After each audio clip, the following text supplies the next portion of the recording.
Los Angeles! What is cracking? It's your boy, James Coe. Oh my goodness, a new start to the week. A beautiful Monday evening here with you until the 10 p.m. hour. Oh my goodness, let's go.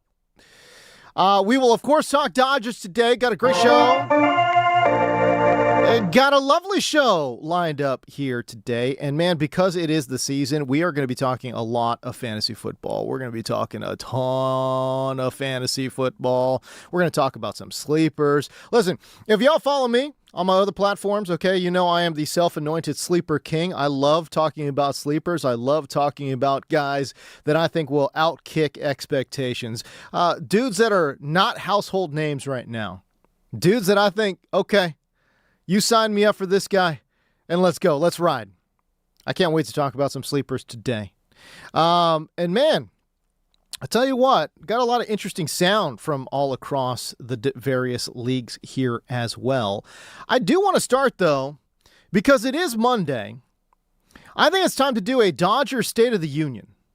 Where are the Dodgers right now? Is it time to panic? I don't know. That sounds too like sports talky, you know? Is it time to panic? Is it, though? That's so sports talky. It's very sports talky. Is it time to panic, y'all? Monday, Dodgers State of the Union. The Blue have gone 3-10 over the last 13 games. 14-18 since July 1st. I mean, you talk about an absolute all-star studded roster. Up and down, whether we're talking about the pitching staff, whether we're talking about the lineup. We're talking all-stars littered throughout this entire team. And yet, they are 14-18 since July 1st. As a matter of fact, because they are 4 games under 500, it's the 9th worst record in baseball since July 1st. That's terrible. If they lose tonight, it would be 9 losses over the last 10 games. What? The last time the Dodgers lost 9 times in any 10-game span, you got to go all the way back to May of 2018. That's a good long time ago, man. Golly. And listen, I know, you know, I'm not going to be the guy here and say, hey, it's time to panic. Panic meter. Now, look, I get that it's bad. 3-10 over the last 13 games is just flat out atrocious. There's absolutely no reason whatsoever, no excuse for this team, again, with their star-studded cast, to go 3-10 over their last 13 games. You just can't have that. Right? You just can't have. And look, I get that they're playing some hot teams. They played Boston, right? They played Chicago, Arizona Diamondbacks. All right, great. I like it. Look, it makes sense, right? You're going to lose some of those games, but to go 3-10? To go 3-10? Nah. That's terrible. Can't do it. Can't have it. And again, I think you hear about like, oh, hey, listen, they lost 7 straight in July last year. They lost 7 straight in July last year, and look what happened. I mean, the look what happened part, I feel like, is the prevailing thought online and through sports media. Hey, look what happened last year. You know, they lost 7 games straight in July, and look what happened. It's just, it feels different this year. It just feels different. The power is gone, y'all. Where is the power? It's not just Mookie Betts, right? And we know it's not just Kyle Tucker. Kyle Tucker has basically hit for no power. Although I will say, and I'll get to this part too. I'll get to the part where we talk about the good stuff for the Dodgers. But the power is bye-bye. There's no power on this team right now. We know it's not there with Mookie. He's got what? He's got 2 homers since July. 2 home runs since July 1st. 13 home runs on the year. We also know that he has been declining in his power numbers for 4 consecutive seasons. So that's not good. It's August 10th. Mookie's hitting 229. we need to have a conversation about Mookie Betts. What do we do with Mookie Betts, right? And I will talk about a potential solution there and how to get creative with this lineup. But the bottom line is, like I said, this is a team that's 4 games under 500 since July 1st. They are just not hitting with power. I mean, and shoot, it's not just Mookie. Even Freddie Freeman, who we're celebrating the 15-game hitting streak. He's getting on base at a high clip. Hey, listen, it was awesome. 15-game hitting streak for Freddie Freeman. Good stuff, good stuff. My guy has not hit a single home run in over a month. Freddie Freeman has not hit a home run since July 4th. 0 home runs for Freddie Freeman since July 4th. What? And we have, again, kind of sort of glossed that over, and maybe rightfully so. We've glossed that over by saying, hey, guy got a 15-game hitting streak. He's playing well. He's getting on base, doing the things. He looks awesome, right? And so, look, there is something to that. I'm not saying certainly the offense is not struggling because of Freddie freaking Freeman. Okay, let's just say that. So I'm not putting this on him. I'm just saying when you're looking for where the power has gone, Freddie Freeman has not hit a home run since July 4th. Mookie Betts, my goodness gracious, he's in the weeds, man. He's got 2 home runs since July 1st. And where is the help going to come from? I'm going to get to that. But the injuries are starting to pile up too. Will Smith, has been on the 60-day, IL.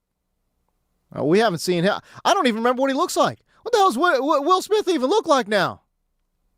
I want him to come back from the IL with just like a giant beard or something, Looks like he's just like hibernated and woke up or something, That's what I want to see.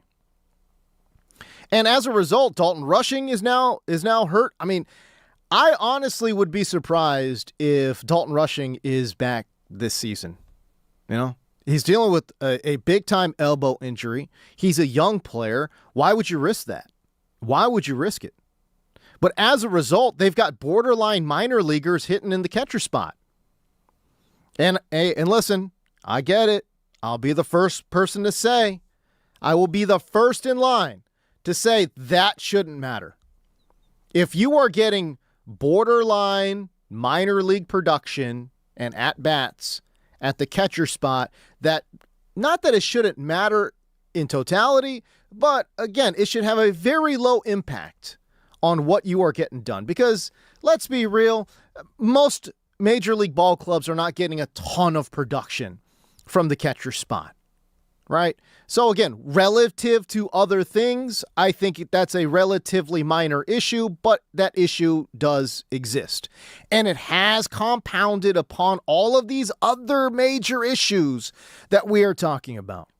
You're not getting power from the catcher spot. Dalton Rushing is now hurt. He was a source of power. You're not getting it there. Again, Freddie Freeman, not getting you that power. Mookie Betts, not getting you that power. It's been bad. It has been bad. Now, will Will Smith come back? Oh, I mean, it sounds like at some point he will, which will be a huge boon. But Dave Roberts said it would be another month before he can ramp it up to full speed. What does that even mean? My goodness gracious, what does that mean? Right? Because, hey, listen, it's going to take him, it's another month till he starts getting ramped up. Then he's got to go on rehab assignment. So it's going to be a while until the Dodgers get Will Smith's bat back in the lineup. And right now he is very much needed. Very much needed. And I've just been focusing on the hitting. What about the pitching? Holy smokes.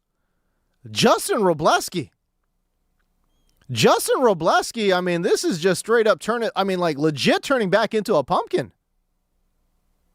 This is now 3 straight, low quality starts for Justin Robleski. Again, this is after he made the All-Star team. He had an unbelievable first half to the season. And he has come up small in recent weeks. Not good. And shoot, I wonder if that's even the biggest problem. Right? I mean, Eric Lauer also, we think I think the era of the Eric Lauer good luck charm days, I think those are done. I think those are over with. The Dodgers were an undefeated 9-0 when Eric Lauer took the mound. Then he got lit up. Okay, they lose. Maybe that good luck charm is now going to sort of balance itself out over his next few starts. It's crazy how they lose one game with him, and then they're like, it's over. Yeah, it's over. It was a good run. It's good. I mean, because again, he doesn't have great stuff. Like he's a classic innings eater starting pitcher where he can work you through 5 innings and then you start to get really nervous. You got to get some run support when you're talking about Eric Lauer taking the bump, man. And by the way, because his stuff is just average, it's not like he's a bullpen candidate. Like, this isn't somebody that you want coming out of the bullpen. As a matter of fact, I think once we get into the postseason, I wouldn't be surprised to see like a Shohei Ohtani, Roki Sasaki 1-2 combo to take over a game. You know what I mean? It's going to be Scooble off the top. Where is Blake Snell going to work in? Yoshi Yamamoto obviously is going to start. But I think, again, just depending on where Blake Snell is at, again, just depending on where he's at, he might be. I don't even know where do you even work him in? Because I'll tell you what, if you're getting a few innings from Shohei and then a few innings from Roki, and then you hand it over to, well, I don't know who you hand it over to at this point. Who you hand it over to? Tanner Scott? You feeling good about Tanner Scott, Dodger Nation? What you think? Because I tell you what, I know what you're not feeling right now. You ain't feeling no Edwin Diaz, boy. You are not feeling Edwin Diaz and them trumpets, dude. You are not feeling them trumpets right now. So I'll tell you what, can you get a complete game from Shohei and Roki? That might not be bad. That might be the secret weapon. I love getting creative on this show. I could just say all kinds of random nonsense, man. It's all good. Never going to happen. That would never happen. I don't know, though. I mean, those are two guys that are used to starting baseball games and throwing a ton of innings. And, I mean, 4 or 5 innings to those guys each is nothing. Nothing. Especially if they're dominating. Let me get creative, bro. I'm in my bag right now, man. Let me just get creative, dude. I mean, again, Shohei Ohtani, Roki Sasaki, that 1-2, like, again, Shohei could start. He could be the starter, right? And then, in comes Roki, closes out the show. You get, 4 or 5 innings from Shohei. You got 4 or 5 innings from Roki. Done. Let's go. I don't know. Listen, I feel like if Dodger fans never hear that song again, I think they'd be okay with it. It's been that bad, bro. After awarding Edwin Diaz just ridiculous monster money, crazy closer money, which, by the way, if we're doing a full accounting of things, like Andrew Friedman and the boys giving 32-year-old injury-prone closer that kind of money, that is kind of, let's be real, that was not a good signing. They do have the money, though. I know they got the money. It's not a good sign, but the bottom line is just not a good signing. No. Look, if he was 28, I get it. He's 32 years old, bro. I don't know. With an injury history, right? So it's not as if he's just coming in clean. He had a great year last year. I get that. But you're talking about a guy who's 32 years old with an injury history, giving him that kind of money. Bottom line is that was not a good signing, period. And I remember at the time thinking it wasn't a great signing, and everyone online being super mad at the Dodgers, like, oh, here go the Dodgers again, spending all that cash, getting themselves a closer. But the reality of the situation was, this was an incredibly risky signing. But everyone wanted to make it seem as if, Edwin Diaz, like, surefire, he's going to shut the door, and like the Dodgers just addressed their biggest need. Tanner Scott had 10 blown saves last year. And that part I understand. Like, they had to address the back of the bullpen for sure, 100%. I'm just saying, to spend that kind of money on that guy was always going to be a risky proposition. And, dude, it has absolutely and utterly failed. Back-to-back blown saves now. For Edwin Diaz, 3 blown saves overall. He has single-handedly cost the Dodgers 3 dubs. Right? The guy's got an ERA pushing 11. This was the crazy thing. He had an ERA of 11 and then blew another save, but only gave up 1 run in that inning, and his ERA dropped. That's crazy. That's not good.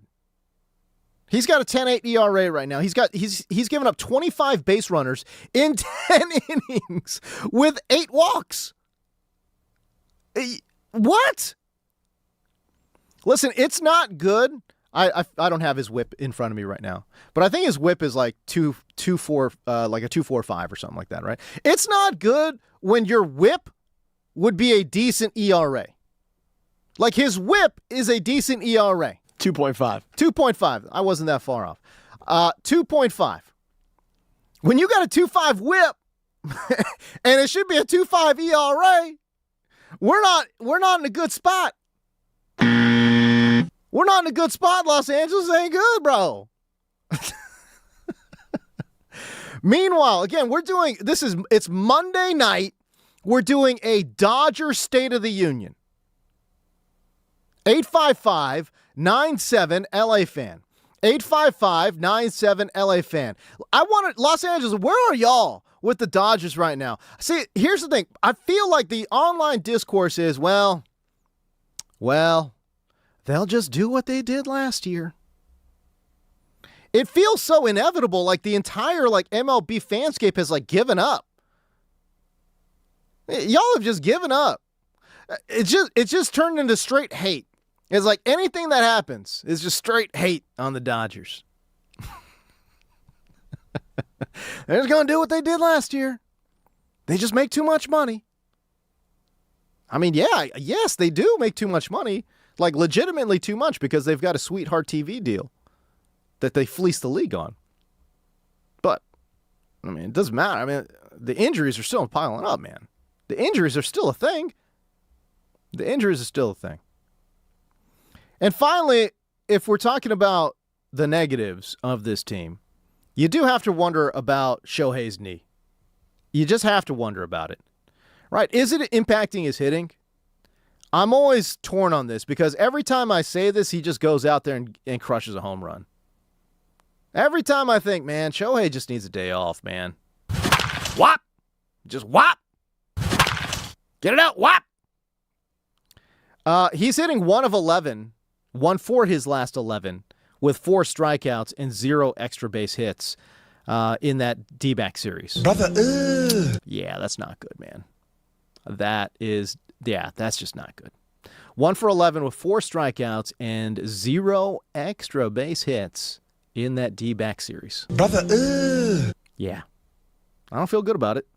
But, again, if there is good news to be had, though, I don't want to be the negative Nancy in all of this. Right? If there's good news in all of this, it is that Andy Pages has turned the Pages. If you see what I'm saying here. I like that. Yeah, he's come alive, man. He's hitting .347 with 4 extra base hits and 7 RBIs over his last 12 games. That's pretty good. That is really good. And I think it's very fair to say, hey, listen, man, if he didn't come alive in that one Dodgers win, we'd be talking about, 9 losses in a row? We'd be talking about 9 losses in a row, man. So, no, Andy Pages came up big, and obviously it helped save the Dodgers that one win. Still lost the series, though, to the D-backs, which is, it's starting to get a little uncomfortable, that's all. It's not full-on panic mode, but I do think it's fair to say it's uncomfortable. It is uncomfortable. If we're looking for another, I don't want to say silver lining, but another good sign for the Dodgers right now, it's that Kyle Tucker has come alive. Kyle Tucker is hitting .360 this month. .360. He enters into tonight's game against the Royals with a 7-game hitting streak. And let me also say this. He has 4 home runs over his last 15 games. Over his last 15 games, he's got 4 home runs. What does that mean? That would be a 43 home run pace if he could just maintain that. But again, that's the power surge that we have seen from Kyle Tucker in recent weeks. So again, hey, listen, I was, and everyone has been in Los Angeles, a huge Kyle Tucker hater, for sure. But when he does well, call a spade a spade. Last 15 games, he has been playing incredibly well. And his home road splits are just getting out of control now, though. His home road splits are just insane. You know what? I'm going to look this up during the break. But Kyle Tucker, I think, is hitting 75 points higher on the road than at home. Something along those lines. Maybe it might be 70. But something along those lines. He's hitting like 70 points higher on the road than at home. And almost all of his home runs, by the way, have come on the road as well. For some reason, he just does not like the unfriendly confines of Dodger Stadium. I don't know. I don't exactly know what it is, but it's not great. 855-97 LA fan. I'm going to give you a Dodgers preview, Dodgers Royals preview. Oh, okay. We got some stats coming in here. 275 on the road and 209 at home. So 66 points higher on the road than at home. And like I said, almost all of his home runs on the season have come while playing on the road. 9 home runs on the road, 2 at home. Which, by the way, not good when you're getting paid $60 million and we're sitting here in August 10th and you've got 11 home runs, man. That's less than ideal. Which, by the way, 4 of those 11 home runs have come over the last 15 games, y'all. Crazy. Okay, I want to step away. I have a relatively simple solution that I'm confused as to why the Dodgers why is there no talk? Am I just stupid? But why is there no talk of Josue DePaula getting called up? Like, I'm seeing nothing, hearing nothing. At this point, with one of the oldest rosters in the majors, you got guys banged up and hurt. Why is there no talk, zero talk of Josue DePaula? I want to talk about that next. I'm going to give you a full-on Dodgers-Royals preview coming up next right here on the James Coe Show on the brand new 97.1 The Fan, the voice of LA Sports.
James Coe here with you on a beautiful but hot and muggy Monday evening in the Los Angeles area.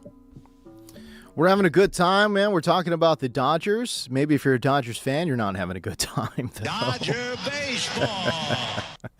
First pitch is set for 7:10 today, or tonight, rather. 3-game set going up against the Royals. We'll see how it goes. And again, remember, the Dodgers, as I am sure you have heard, they're 3-10 over the last 13 games. They're 4 games under 500. They're 14-18 since July 1st. It's the 8th worst record in baseball in that span. I left the last conversation talking about why not bring up Josue de Paula, the minor leaguer that the Dodgers would not trade away. He was off the table. He's a high-level prospect. This is somebody who can run the base paths, he can hit with power, and average as well. Highly, highly regarded minor leaguer in Josue de Paula. He is currently hitting .315 with a .917 OPS in 99 AA minor league games this year with AA affiliate Tulsa. Over his last 27 games since July 1st with the Drillers, he's hitting .319 with a 103 OPS. He's got 8 home runs and 8 stolen bags in that time. That's a smooth 48 home run, 48 stolen bag pace. I put the team on my back, dude.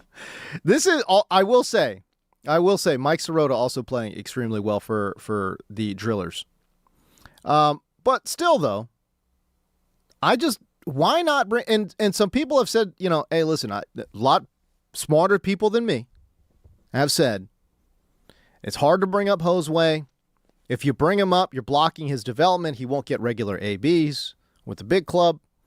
And to that I say, that's BS. I think it's quite easy to find him at bats. Quite easy, as a matter of fact.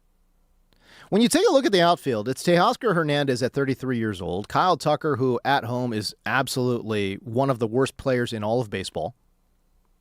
Now, he's on a hot streak, so maybe you don't want to take him out. Okay, that's fine. But Shohei Ohtani also being injured plays a major factor in all this. Why? Because Ohtani needs days off, man. And I know he doesn't want those days off. But, dude, if we're talking about sticking friggin' lubricant in his knee, my man could get a couple days off. Like, the medical staff needs to come through and be like, hey, yo, Shohei, I know you got this lubricant in your dang knee. How about we just take a week off, my guy? The Cy Young is now off the table, and as a matter of fact, we're like 2 weeks away. I want to say, okay, you know what? Realistically, 3 weeks away from the MVP being completely off the table as well. We're getting really close to that point now. And I hate to say it, I would love for Shohei Ohtani. My favorite baseball player on planet Earth right now is Shohei Ohtani. I would love for him to win another MVP. I would. But PCA is on a rampage, boy. Like, it might, unless Shohei pitches, it might be over for his MVP bid. We're almost there. And by the way, there's voter fatigue too. Like, there is definitely voter fatigue when it comes to Shohei, and especially the Dodgers in general.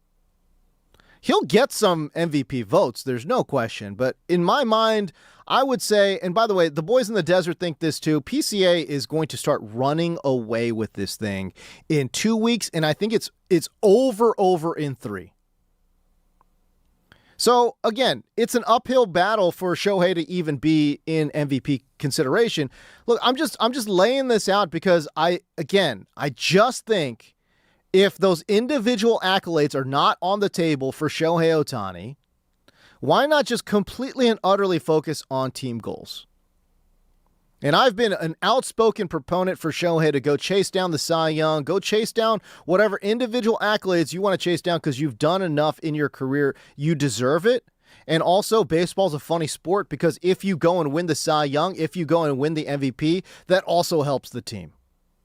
That also helps the team. But I think at this point, just with the injuries to his bicep, to his knee, like, get this guy some days off. So why does that matter, right? So again, getting regular ABs for Josue DePaula seems to be one of these talking points. I just want to destroy this talking point. Teoscar Hernandez is 33 years old. He could absolutely use days off. If Kyle Tucker starts, again, completely falling off, again, he can use a day off or two. I don't need to hear about, well, he's got to figure it out. Guys, it's August 10th. He has had ample time to figure it out. Mookie Betts needs time. You can find at-bats for this guy. And you know what it really comes down to? For me, it really just comes down to, okay, well, yeah, they've got this guy in Tyler Hyunsu Edman that can move all around. A true utility man. So I have heard that Josue is just not very good in the outfield. Okay, and I understand. I get it.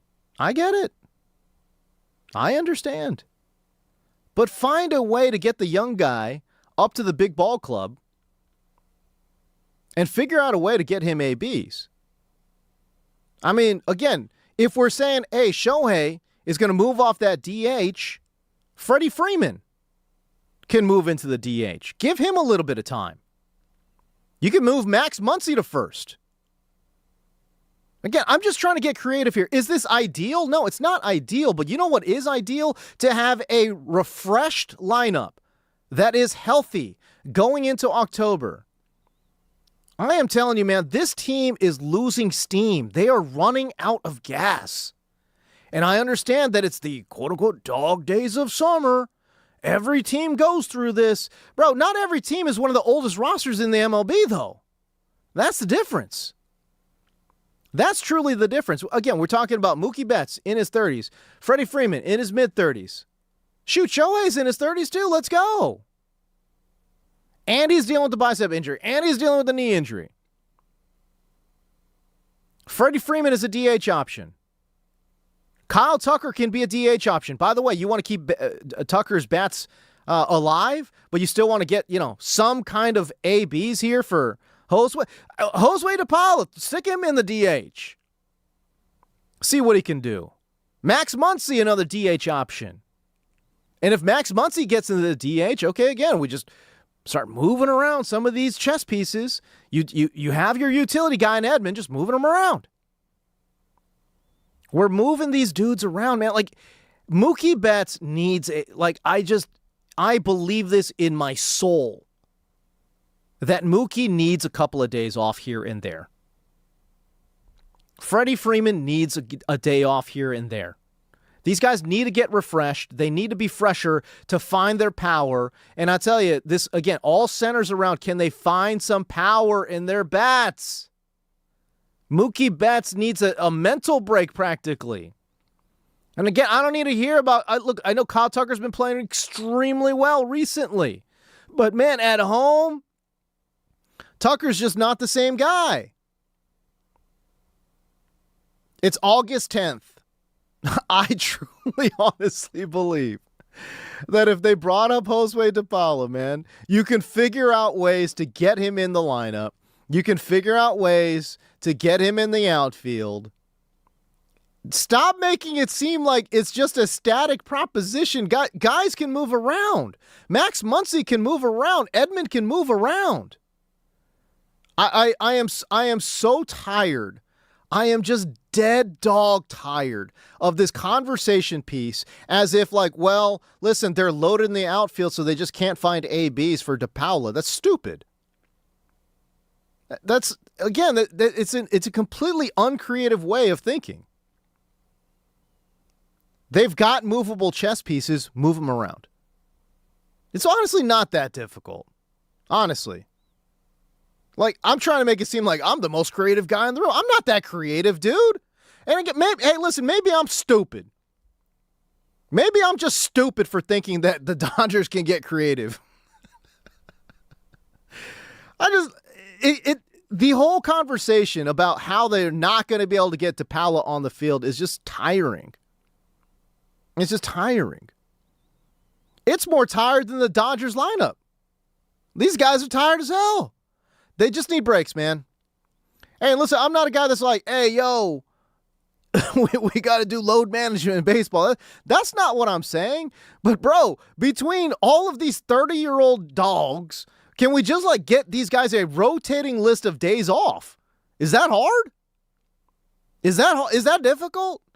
Between Teoscar Hernandez, Kyle Tucker, Shohei Ohtani, Freddie Freeman, and Mookie Betts. You're telling me you can't find 5 days a week to get those 5 guys a day off? Truly, honestly? I know I cannot be the only person thinking this.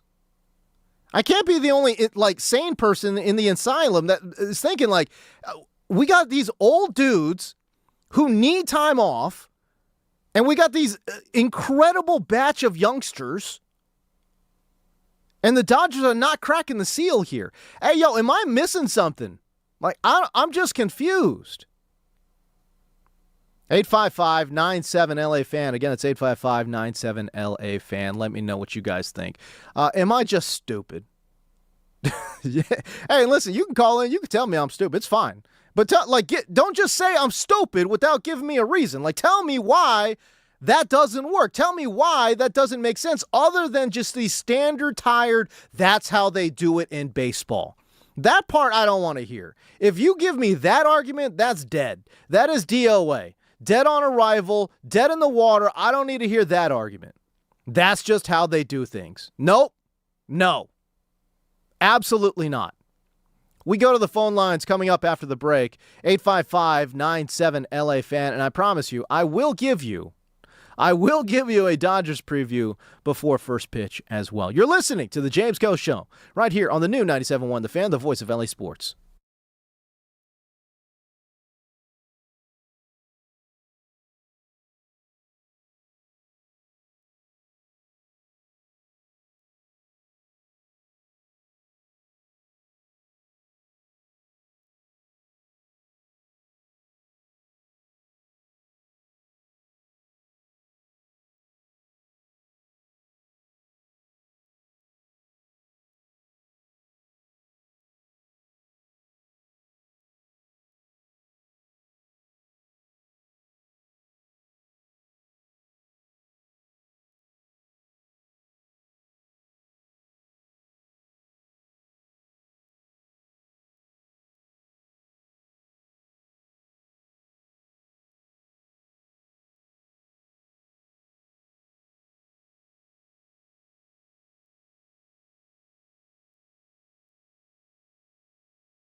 Los Angeles, what's going on? James Coe here with you. We go to the phone lines here, but first, before I do that, shout out to the YouTube chats. Shout out to the YouTube chats, man. Easy E from the 213. Very active in the chats right now. Shout out to him. Wayne Mulholland, obviously always in there. Longtime supporter of the fan as well. I got one guy in here that says, Poke Dabs. Who the F is this guy? Where's that sound at? Wow, all right. Where's my sounder at for who the F, bro? Time now to play. Who the It's me. I mean, if you look on the screen, it's my name plastered all over the walls. Who the is that guy? It's plastered all over the screen. It's me, James Coe, y'all. Let me take the phone calls right now. If you guys want to call in, 855-97-LA-FAN, 855-97-LA-FAN. We go to Mitch in New Jersey. Mitch, what's going on, man? What do you want to talk about, bro? Good, James. Good show. Thank you, bro. I agree with you. Let's bring up, they must have more than one good guy that could bring up for the minors hitting-wise, because that's where my biggest concern, is the hitting. Give them rest. Let's see. We have so much talent, they say. Let's bring them up. I'm sure we can find somebody with an injury. And the team that we're playing today, yeah, you know they're not going to be. These are one of the teams that don't want to keep their stars. And there's three good players on Kansas City. Witt, the perfect Mookie replacement. I'm looking down the road here. And, of course, Caglione and Passione, but I believe he's injured. I just want to know what your thoughts are. Good show. Thanks for taking my call, James. Mitch, I appreciate you, brother. Listen, like I said, it's just it is really difficult, I think, for Dodger fans to hear that they have one of the top farm systems in the entire major leagues, and they just refuse to bring anybody up when the team is in one of the worst stretches that they have seen over the past 8 years. Right? It has to be incredibly difficult for Dodger fans to hear over and over and over. I mean, just beating you over the head with this concept that the Dodgers have one of the best farm systems in Major League Baseball, and the team refuses to call anybody up. I think, to me, that's probably leading to some of the frustration. I think, to me, that is, again, why I'm calling it out. And the excuses of, well, there's just not enough at-bats to be had for the development of a great young player.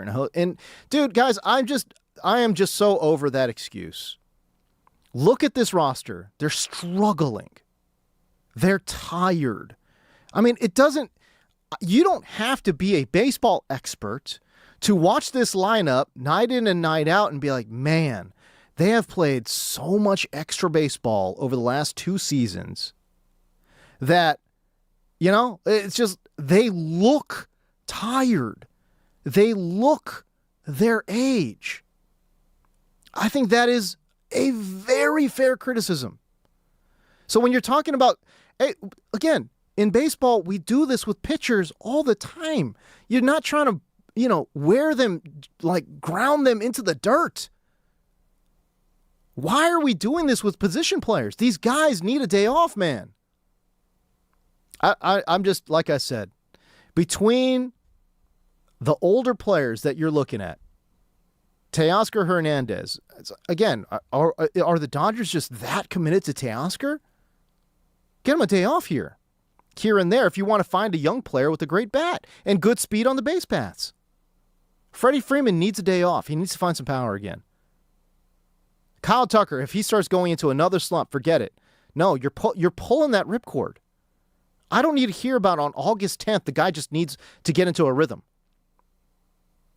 I don't care how much he's making. Give him a day off.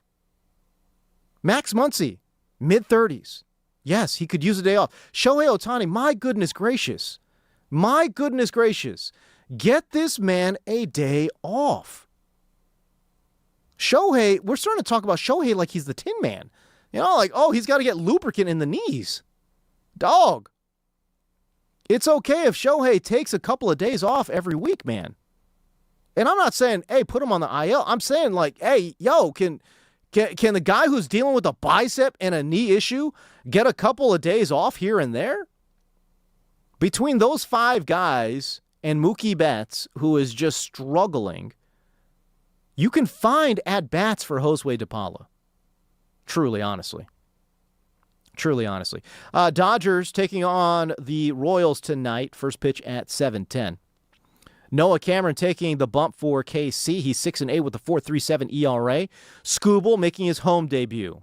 We'll see what he's got going on. Blake Snell will return tomorrow after 3 months on the IL, recovering from elbow surgery. Dave Roberts says they will reevaluate Tyler Glass now with his low back spasms after his next rehab start to decide if he is ready there. Obviously, the big storyline for today is Tarek Skubal making his home debut, and Dave Roberts himself said he's pretty excited.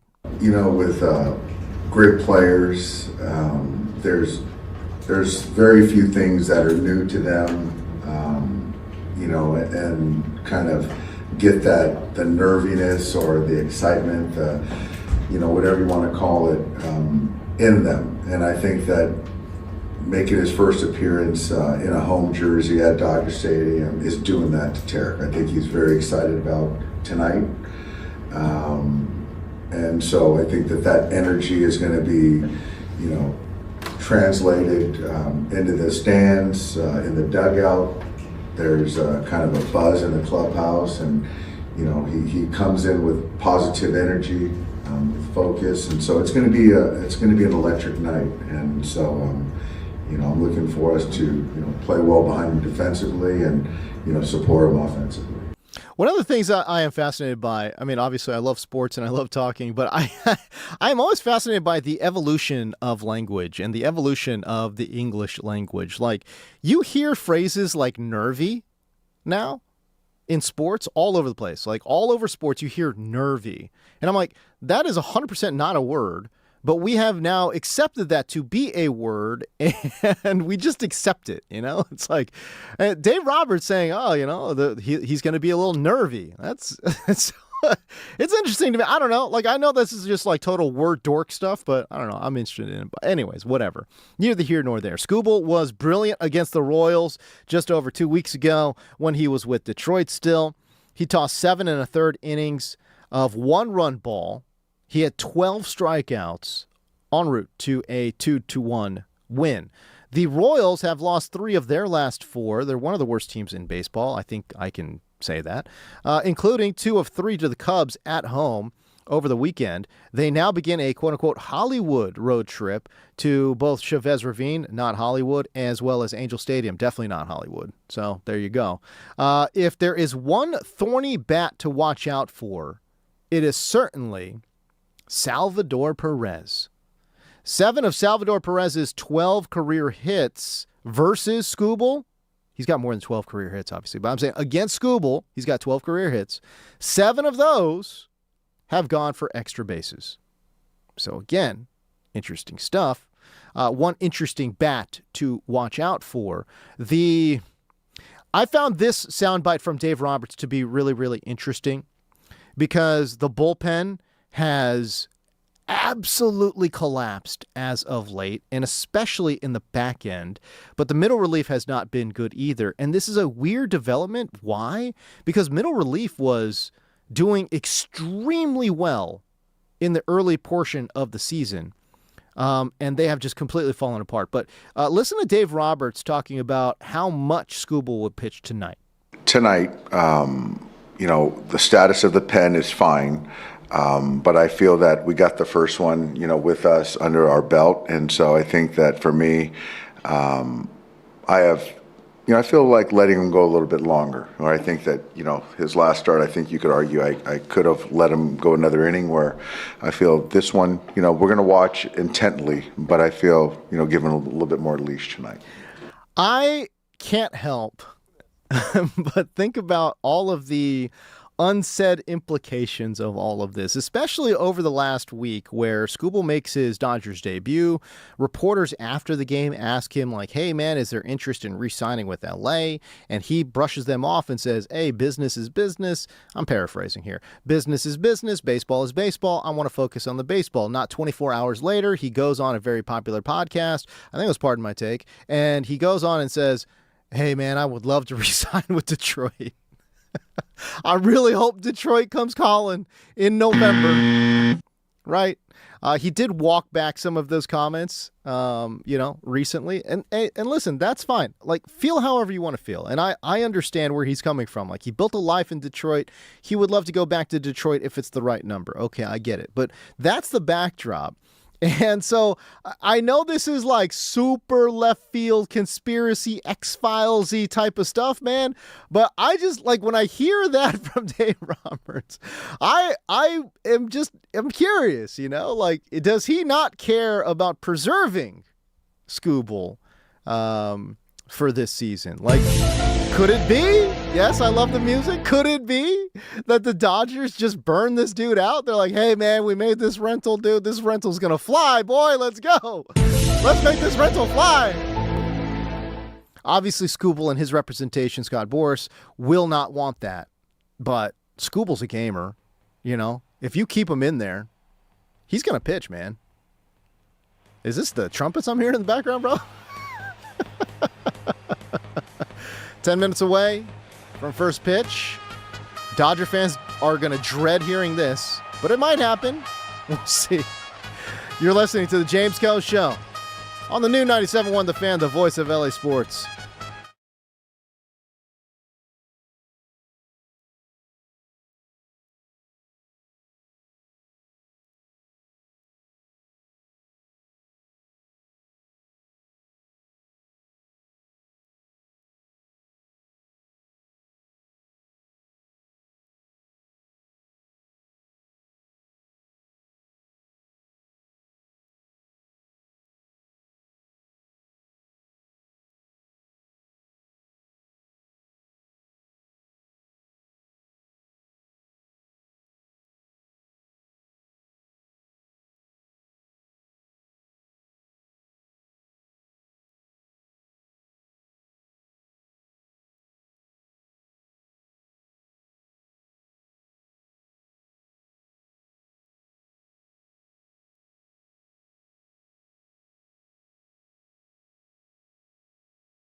Los Angeles, what's going on? James Coe here with you. Hopefully you're having a good time out there, man. Monday night. Man. Today we certainly have been talking a lot about the Dodgers. We transition into football, though. And, man, this has been making some rounds here. Fox Sports wrote an article titled Ranking 15 NFL Players Under the Most Pressure in 2026. It was written by Eric Williams and Bucky Brooks. That will matter in just a moment. Now, all position groups were, talked about in this column, but there were a number of quarterbacks. So of the 15 NFL players, there was 6 quarterbacks. So just about a little less than half of the list was, consisted of quarterbacks. Tua was on this list at number 10, Justin Herbert at number 8, Bryce Young at number 6, C.J. Stroud at number 4. Number 2 was Lamar Jackson, and number 1 was Jalen Hurts. Now, there's a variety of reasons why these variety of players are on this list. But what is really making waves right now is on a podcast. Our very own Cody Decker is on a podcast with Tanya Ray Fox, and they really dive in on why players like Jalen Hurts and Lamar Jackson are on this list. And let me tell you something, they come out the gates firing, boy. They do not believe that them being on this list is anything related to football. To some degree, I'll give them this. Jalen Hurts and Lamar Jackson probably are under the most pressure in the NFL in 2026 because of racism. Mm-hmm. Is that what if you want to write that article, write that article. That's it. So if you're saying they're under the most pressure because we live in a very racist society where black quarterbacks are held to a standard that nobody could possibly meet, while Justin Herbert can just be, we can throw off his insufficiencies at any turn. Uh-huh. Tanya, these two quarterbacks are guilty of one thing: quarterbacking while being black. Yeah. That's literally it. That's why they're always up with the most pressure, despite being the most overqualified. I'm going to tell you something else. It's not just QWB. It's not just quarterbacking while black. It's quarterbacking while black and not apologizing, not kowtowing to the media desire to see some weird prostration of gratitude, being incredibly likable and charming naturally. Lamar Jackson's never asked to be saved. He has never had a fucking agent who's going to feed information to the media and make them feel very special. Jalen Hurts is smarter than everybody in the fucking room. They know it. He has the life made. He doesn't need the approval of the media. He's going to do what he's going to do. And they fucking hate it. Wow.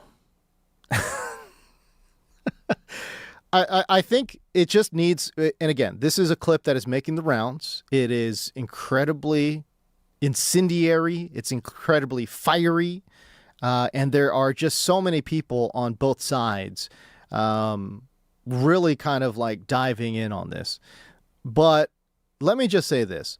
First of all, obviously, much respect to Cody Decker. And actually, to be honest with you, I do respect the heck out of Tanya Ray Fox. And I think the content that she makes is really interesting. This one, though, dude, they lost me on this one, man. To just come out the gates and say it only has to do with one thing, and that's racism. Oh, man. Oh, come on, dudes. And let me just say this, man. And again, this is a touchy subject. I get it, okay? But, man, it's just...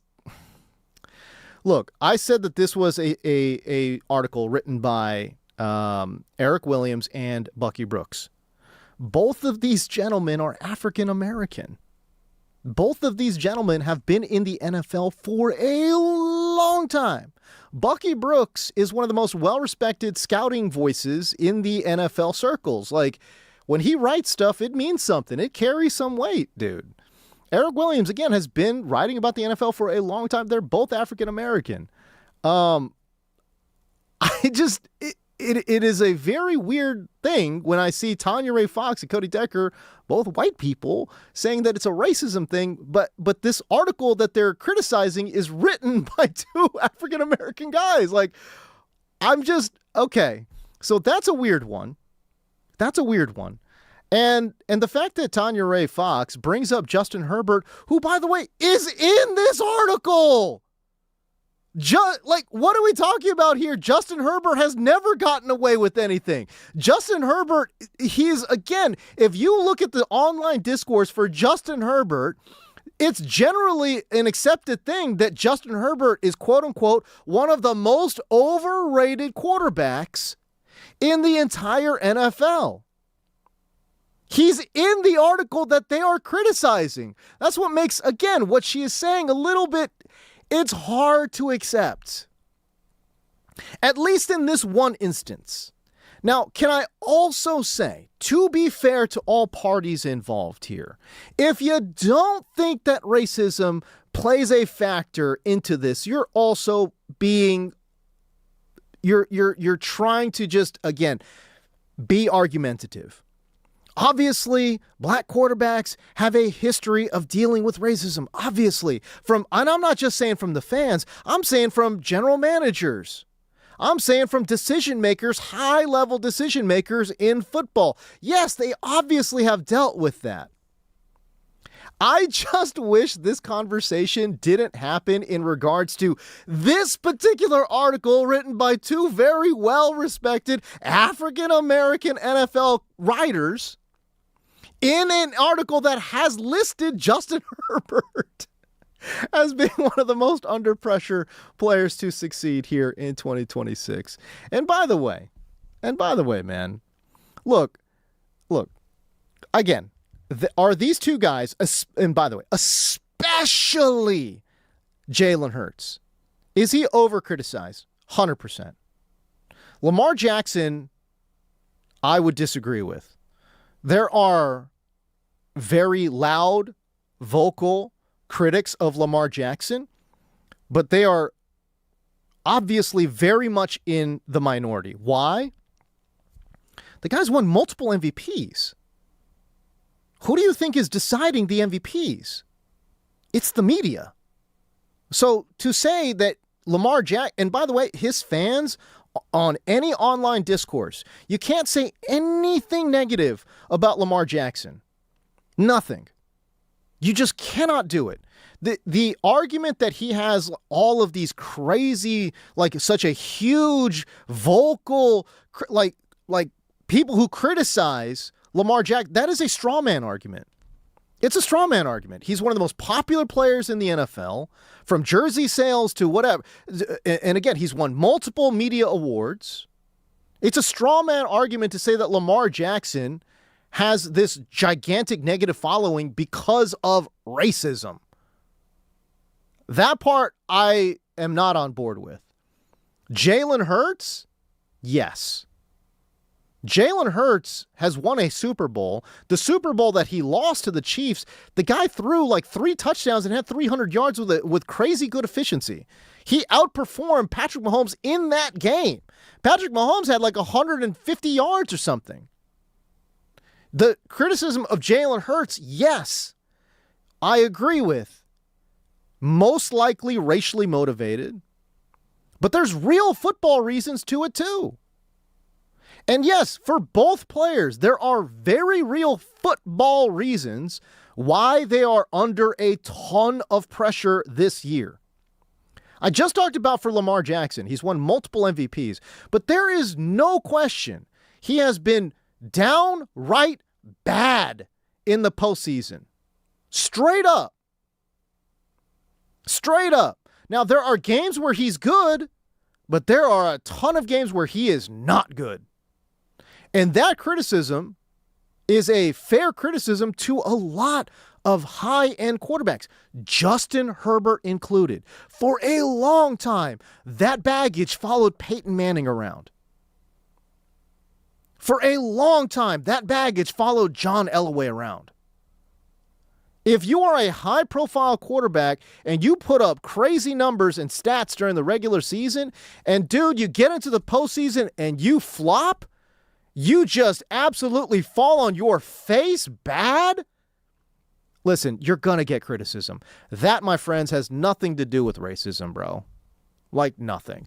That's just normal pace of NFL play, man. So, while I agree with some of the sentiments that Tanya Ray Fox is saying, that Cody Decker is saying, to bring it out in this article is a tough spot. And generally, I think the Lamar Jackson stuff is way overblown. I just think it's just way overblown. To me, it's a straw man argument. He's one of the most popular players in the NFL. The media, again, has voted for him multiple times to be the MVP. Even in situations where it's like Josh Allen should be the MVP, it's a lot closer vote than you would think. Lamar gets a lot of votes, man. He has a really strong following. The people who are negative about Lamar, saying, oh, he's just a running back or whatever, like, yeah, like, is some of that, racially motivated? Of course it is, dude. Of course it is. But you can't, but at the end of the day, too, listen, and especially with somebody like Jalen Hurts, you can't sit there and tell me that they're the best pocket passers. And by the way, I'm not saying you have to be a great pocket passer to be a great quarterback. That's 100% not what I'm saying. But those criticisms do exist, and they exist for football reasons. Lamar Jackson is a fantastic, one of the best quarterbacks to ever play the game. But if you think that's because he's an amazing pocket passer, I don't know what to tell you, man. Like, and I get it. Like, you could look at some of his numbers in the pocket, and they're really good. But at the end of the day, it's because it's the threat of the run. It is the threat that he can get outside the pocket. It's the threat that there is a literal defender just watching Lamar Jackson opening up other parts of the field. If you took away his legs and he couldn't run, no, he would not be nearly as effective. Like, I shouldn't even have to say this. Obviously, if he can't run, he is not nearly as an effective passer. Obviously. That's not racist, bro. That's just real life. You could have said the same dang thing about John Elway. If you take away John Elway's legs, which, by the way, this is a stupid argument. I hate when people say Lamar Jackson can't play quarterback. If you took away his legs, he'd be a terrible quarterback. Yeah, okay, great. If you took away somebody's, like, one of their best skills and attributes, they'd be a terrible player. Okay, great. Great. But he has that. So what the hell are you talking about? How's that even an argument? If you took away John Elway's legs, would he be the best passer? The best passer? No, he wouldn't be the best passer. But just in totality, John Elway's a great player. Great player. Like I said, I'm baffled by it. But Jalen Hurts, though, there's a legitimate concern that, again, he's not as explosive outside the pocket as Lamar Jackson. He has one just superpower move, which is the tush push. No one's stopping that. No one is stopping that.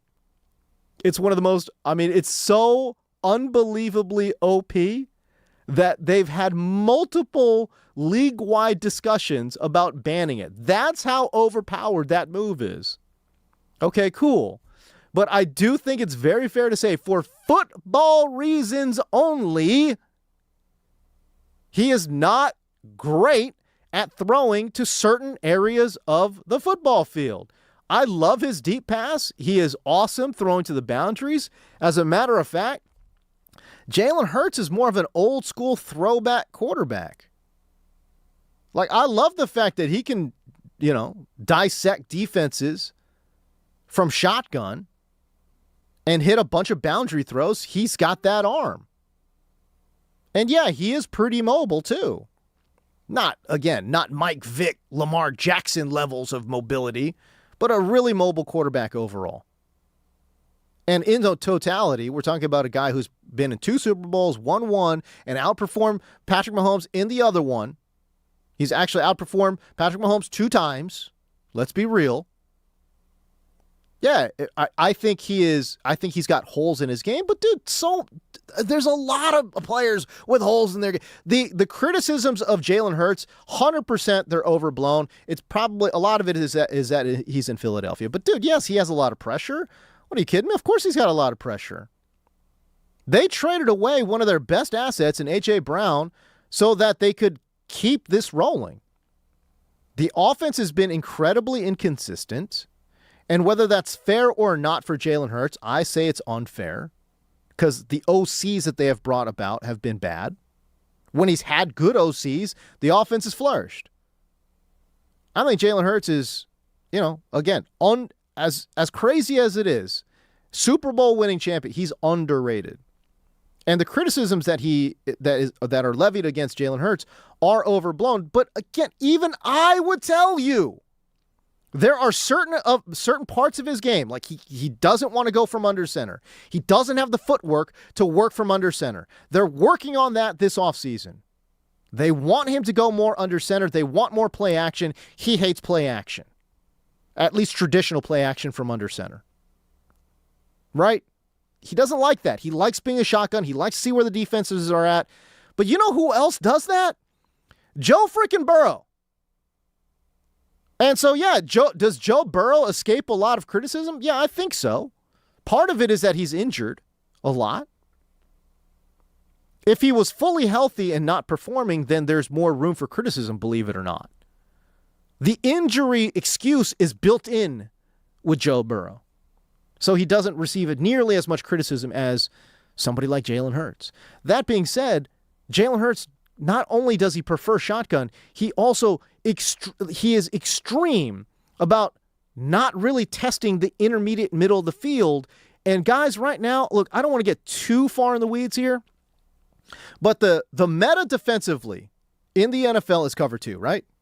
Again, if you follow football to any close degree, you know that cover 2 has taken over the NFL. That's the meta defense right now. And you've got to beat cover 2. One of the soft spots in cover 2 is the intermediate middle of the field. You got to beat it. And so when you're looking at reasons why the Eagles offense doesn't always take off, that's it right there. Jalen Hurts has not done a good job attacking the intermediate of the field in an era of football where cover 2 is the predominant defense. That is why at times that Eagles offense has struggled. That, my friends, is a very fair criticism of his game. Is it overblown? Yes. But it's football related. My guys, it's not racism, man. Like I said, I do think there's a lot of racial undertones when you're talking, when there are certain critics talking about both Lamar Jackson and Jalen Hurts. But to bring it up on this article, it just seems like that's going over the top, man. That to me is like you're just trying to elicit a response for no reason. I just, like I said, man, and dude, I am a sports talk show guy, so I understand having hot takes. I understand wanting to elicit response. I get all that. But this one was a little too far. This one was a step too far, and it's a step too far to the point where I think it actually detracts from what actually needs to be talked about. Because you're coming in too hot. When you come in that hot, you lose a lot of people, man. You lose a lot of people. And so that would be my, again, somewhat criticism of that whole segment, of that whole take. I think there are definitely seeds of truth in there, for sure. But at this time, talking about that article, I didn't like it. But again, I don't want to slam Tanya Ray Fox. I'm definitely not trying to slam Cody Decker. That's not what I'm trying to do, y'all. You know, I don't want this to get like clipped out and be like, hey man, here's this guy saying this thing. I respect their work. And I think Tanya Ray Fox generally is on the right thing. Like she's generally talking about the right thing and she's on the right path. And she's, again, she's hitting some of these topics. I just think in this particular instance, yeah, man, I don't know. You lost me on this one. So there you go. 855-97-LA-FAN. Again, that's 855-97-LA-FAN. Coming up after the break, I want to talk about which NFL quarterbacks I actually do think have the most pressure on them. And I tell you what, I'll give you a sneak peek. It does not include Jalen Hurts. It does not include a guy who won a dang Super Bowl and has, again, at different times put the offense on his back. It does not include Jalen Hurts. What? It does include Justin Herbert. But who are the 4 other quarterbacks that I think have the most pressure on them this season? I'll get to it next. You're listening to The James Coe Show on the brand new 97.1 The Fan, the voice of LA Sports.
What's cracking, everybody? James Coe here with you.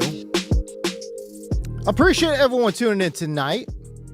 We're here with you on a beautiful Monday evening, all the way until 10 o'clock. If you guys want to call in, 855-97-LA-FAN. Again, that's 855-97-LA-FAN. Let's see here. Yeah, so the YouTube comments, interesting. This is from EasyE213. Who is Tanya? She is a content creator, and I think she works for Fox Sports, actually, which is interesting that they would criticize so heavily the Fox Sports article that came out as well. The only one to touch this subject. Yeah, I mean, listen, it's a hard subject to broach, you know? I don't know. I don't want to get too far in the weeds to it, honestly. I don't. It's a strange topic. I shouldn't say strange. It's a real topic. It's a very real topic that requires, I think, thoughtful discourse. So I am, and by the way, as somebody who is an Asian American sports broadcaster, let me tell you something. I have seen some stuff, bro. You know, like my Twitter feed at one point, man, was not good. You know, like I'm definitely getting them. You know, I'm definitely getting them not so nice comments at least once a month. But again, that's fine. That just comes with the territory. And so I am very well aware of some of the racial undertones of criticism, for sure, 100%. But yeah, it's like I said, man, it just requires, when you're talking about it at this level, it just requires, I think, a lot of nuance. And that's the one thing that I would say about that rant from Tanya Ray Fox, was that I just didn't think, and by the way, to be fair, I didn't listen to the whole podcast, man. Maybe possibly she and Cody go much deeper into the topic and has a lot more nuance. But man, that clip right there, which is making the rounds on social media, very popular on social media right now, that certainly did not have a lot of context. Yeah. So again, it's a difficult subject to talk about, man, but I always want to approach topics like that. First of all, I'm not going to be gun shy to talk about topics like that because, again, it's popular in the world of sports right now, and it hit home with me, right? And so, again, I'm not going to shy away from that. But that being said, I'm also not going to go at it like a crazy person. I want to talk about this intellectually and nuanced and have a really good conversation about it, man. That's what I want to do. And I think that is what is missing from a lot of political discourse. And I think that's missing from a lot of sports discourse, too. And that's why it gets so heated. Because people are stupid.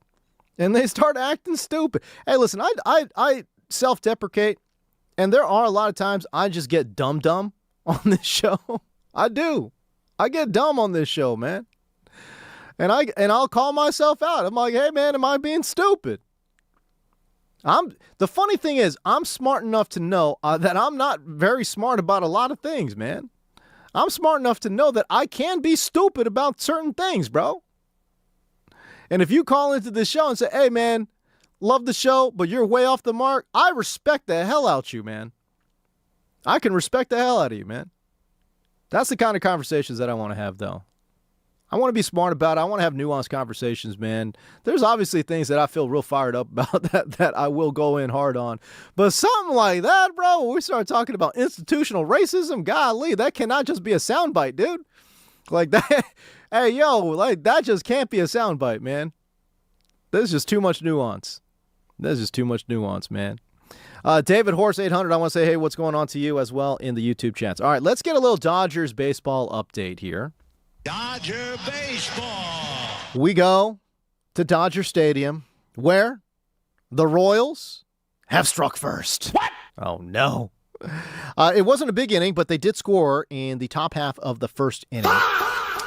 It was Bobby Witt Jr. getting on, and then Jack Caglione driving him in. So right now, it is 1-0. Kansas City does lead in the top half of the second inning. When more updates come available, we will, of course, give you those updates as well. If you are just joining the broadcast, Tark Skubal is making his home debut for the Dodgers. So, again, we will, of course, keep a very close eye on this. One of the many of the storylines here coming into today's ball game is, okay, can the Dodgers find some power? They have been bereft of power, especially since July 1st. And by the way, Freddie Freeman hasn't had a home run since July 4th, Mookie Betts has 2 home runs since July 1st, right? So, again, we're just keeping an eye on this. Shohei is leading off. Andy Pages is hitting in that 2-hole. Freddie Freeman 3. Tommy Edman at 4, with Mookie Betts at 5. Rojas, Teoscar, Max Muncy, and Fiducia at at catcher. I just now realized that Kyle Tucker is not in tonight's lineup. What? Which I find interesting because he has been swinging just about as hot of a bat as you will find. But you know where we are? Where are we? Dodger Stadium tonight. Okay. That's right. Last 3 games were at Chase, man. 100%, bro. Hey, as Dave Roberts, is he just like on this home road split thing? Is he just like, yo, dude, you're hitting 65 points better on the road. You've got 2 home runs in total at home, bro. You know what? You need a day off. I mean, I just thought that they weren't going to do that because he has been swinging such a hot bat. So I am surprised by the fact that Tucker is not in the lineup today. Interesting. Yeah, man, we're going to keep a close eye on it for sure, 100%. We switched to football here, and we were talking about, hey, man, which quarterbacks have the most pressure on them this year? There was a big article written by Fox Sports, who, again, if you listened to the show about 15 minutes ago, they went through it. But truly, honestly, what are some of the quarterbacks that have the most pressure on them this year? I decided to, like any good sports talk radio host, make a top 5. You got to make a top 5. If you're not making a top 5, what are you even doing on the radio? Exactly. Yeah, exactly, right? Should I go number 1 to 5 or 5 to 1? Well, start from the bottom, right? Oh, yeah. Like Drake, right? Yeah, like Drake. By the way, that's Double P behind the glass. Double P, how you doing, man? Yeah. I haven't even asked you. Bro, I haven't even called you in at all today, bro. How you doing, pal? I've been good. I've been chiming in. I'm here. No, I know. But I didn't ask you how you feel. I feel like kind of like a jerk radio host. At least to ask my guy how he's feeling. You know? That's horrible. What the heck? What are we doing? What segment is this? No manners. Hour? No manners. Like, for didn't your we guy start over at here. 6? It's 7:30. I know. What have I been doing, bro? Well, the problem is that Double P and I we work in the back, and so we exchange our pleasantries there. But I did not exchange my on-air pleasantries with Double P, which I apologize for. That's on me, pal. Okay, at number 5. Número 5. I'm looking at C.J. Stroud because, one, my God, did anyone have a worse postseason than C.J. Stroud? My goodness, it was one of his game against the Patriots was truly, honestly. And this is supported by stats and fact and just your eyeballs in general. But it was one of the worst quarterback performances that you will ever see, not just in the postseason, but in the regular season as well. I'm telling you, this is that performance against New England was one of the worst quarterback performances of all time. I shouldn't say of all time, of at least the past 25 years. Was absolutely awful. It was incredibly bad. And then he shows up to training camp looking like an 8th grader, bro. He's got the baggy shorts on, man. Like he's got no aura. He cut the hair. The hair was the worst part. That was so bad. It was so bad, dude. What happened? I don't know. I mean, against the Patriots, okay, 20 of 47. So that's a 42% completion rate. He had 212 yards, again, on 47 pass attempts, which is insane. He threw 4 picks, including a pick 6, and he got sacked 3 times. I mean, just horrific. One of the worst performances you will ever see. He had a passer rating of 28. 28 passer rating. I don't remember. That might have had to have been like a Nathan Peterman stat line or something, bro.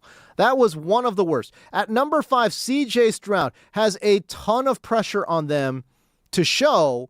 Why? Because listen, outside of his rookie year, I feel like it's been a carousel of OCs, right? CJ Stroud has been good, not great. The injuries to the offensive line and the offensive line depth and talent overall have been terrible.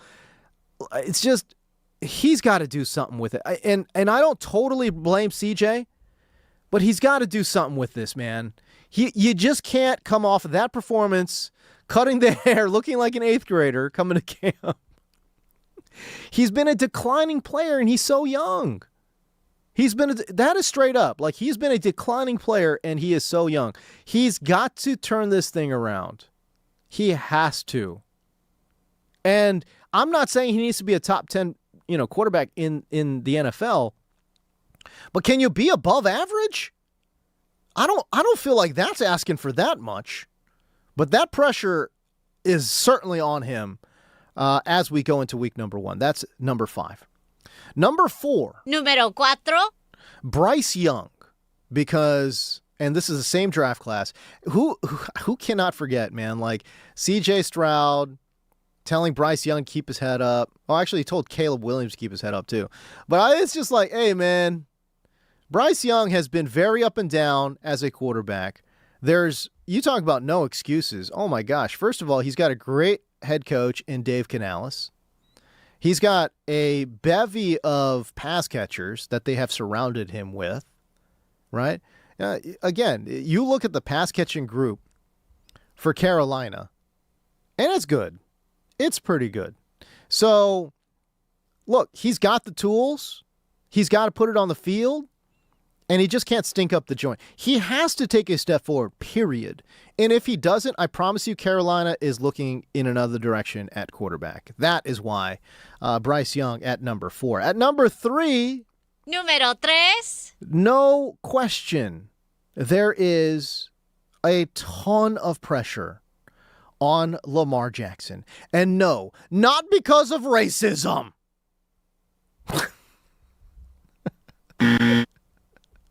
Not because of racism, y'all. Oh, man, I hope Tanya Ray Fox doesn't find this clip and react to my clip, bro. React to my clip, reacting to her clip. It's just like You're done. Yeah, it's a social media, just like, a never-ending circle. And then I'd have to respond to her clip, responding to my clip, responding to her clip, right? And then it just never stops. No, but Lamar Jackson does have a lot to prove. Again, we're talking about a multi-time MVP. Right? And we're talking about somebody who, again, in the postseason just has not performed well. As a matter of fact, his performance, the last time we saw him, they missed the playoffs last year, but was, again, not C.J. Stroud levels, but it was bad. And so now, again, his postseason struggles have been, I don't want to say so bad, but they played a huge part in his head coach, John Harbaugh, getting let go. Right?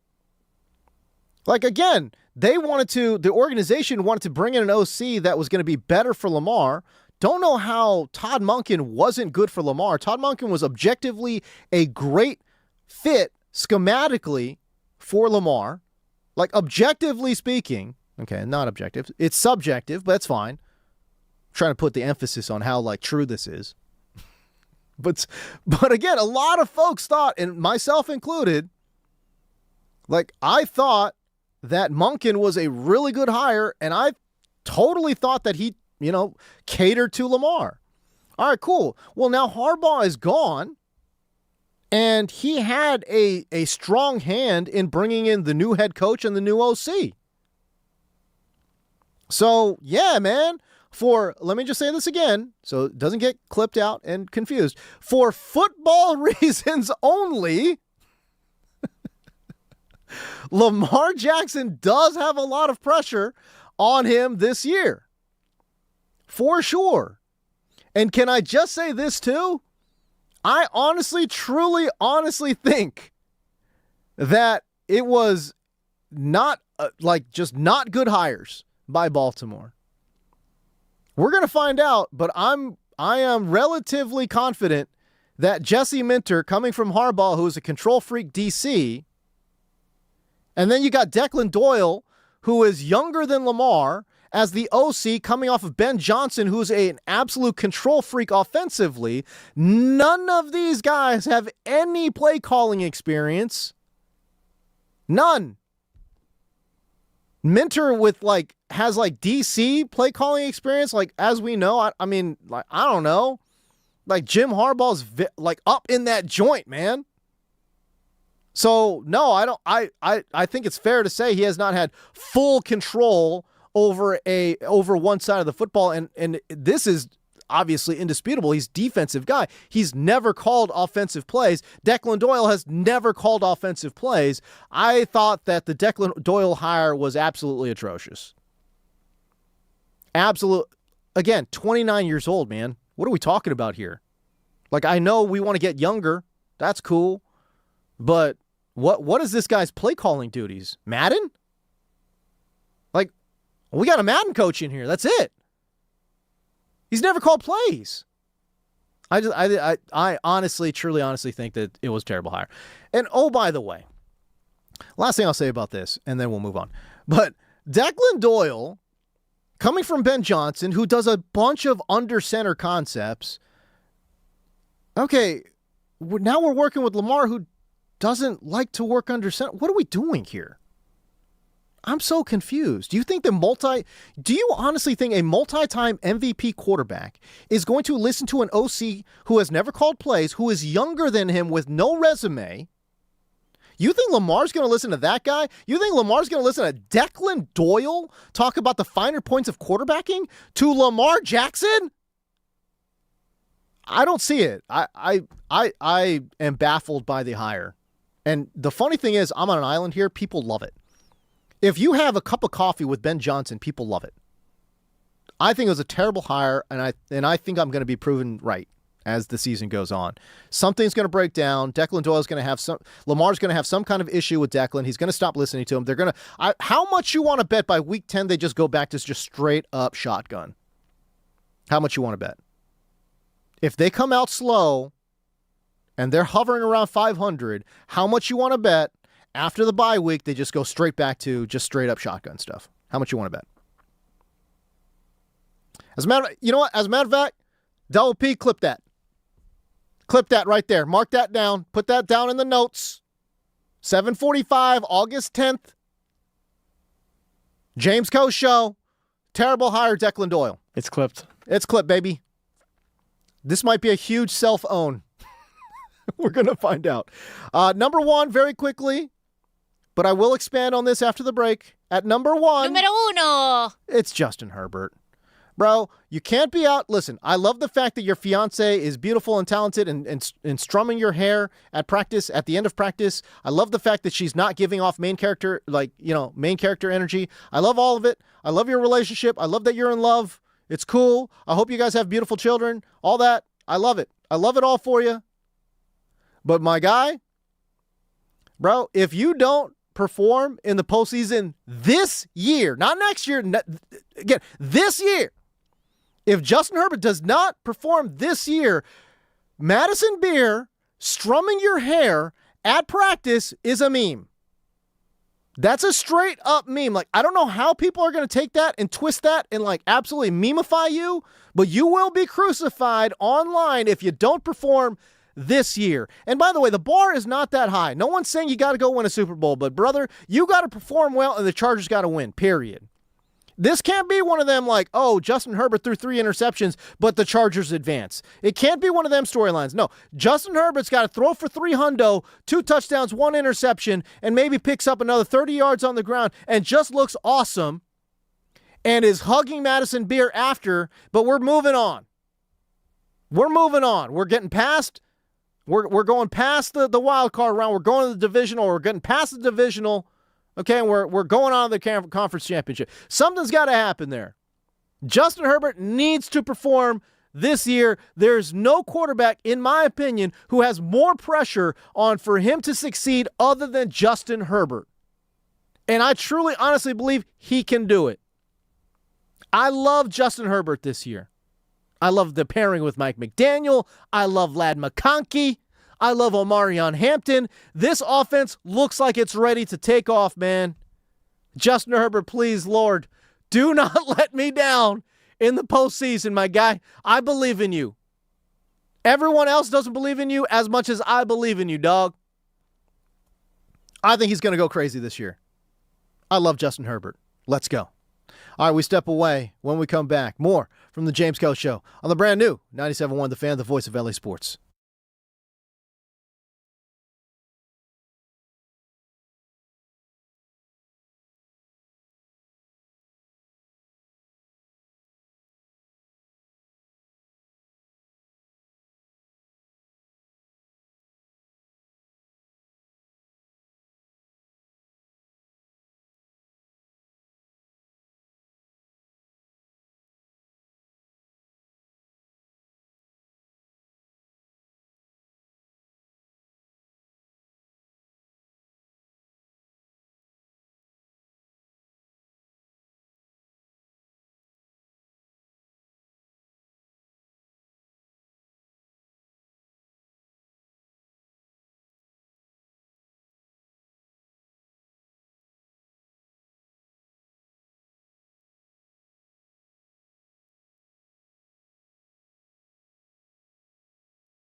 What is cracking, Los Angeles? It's your boy, James Coe, here with you until 10 o'clock.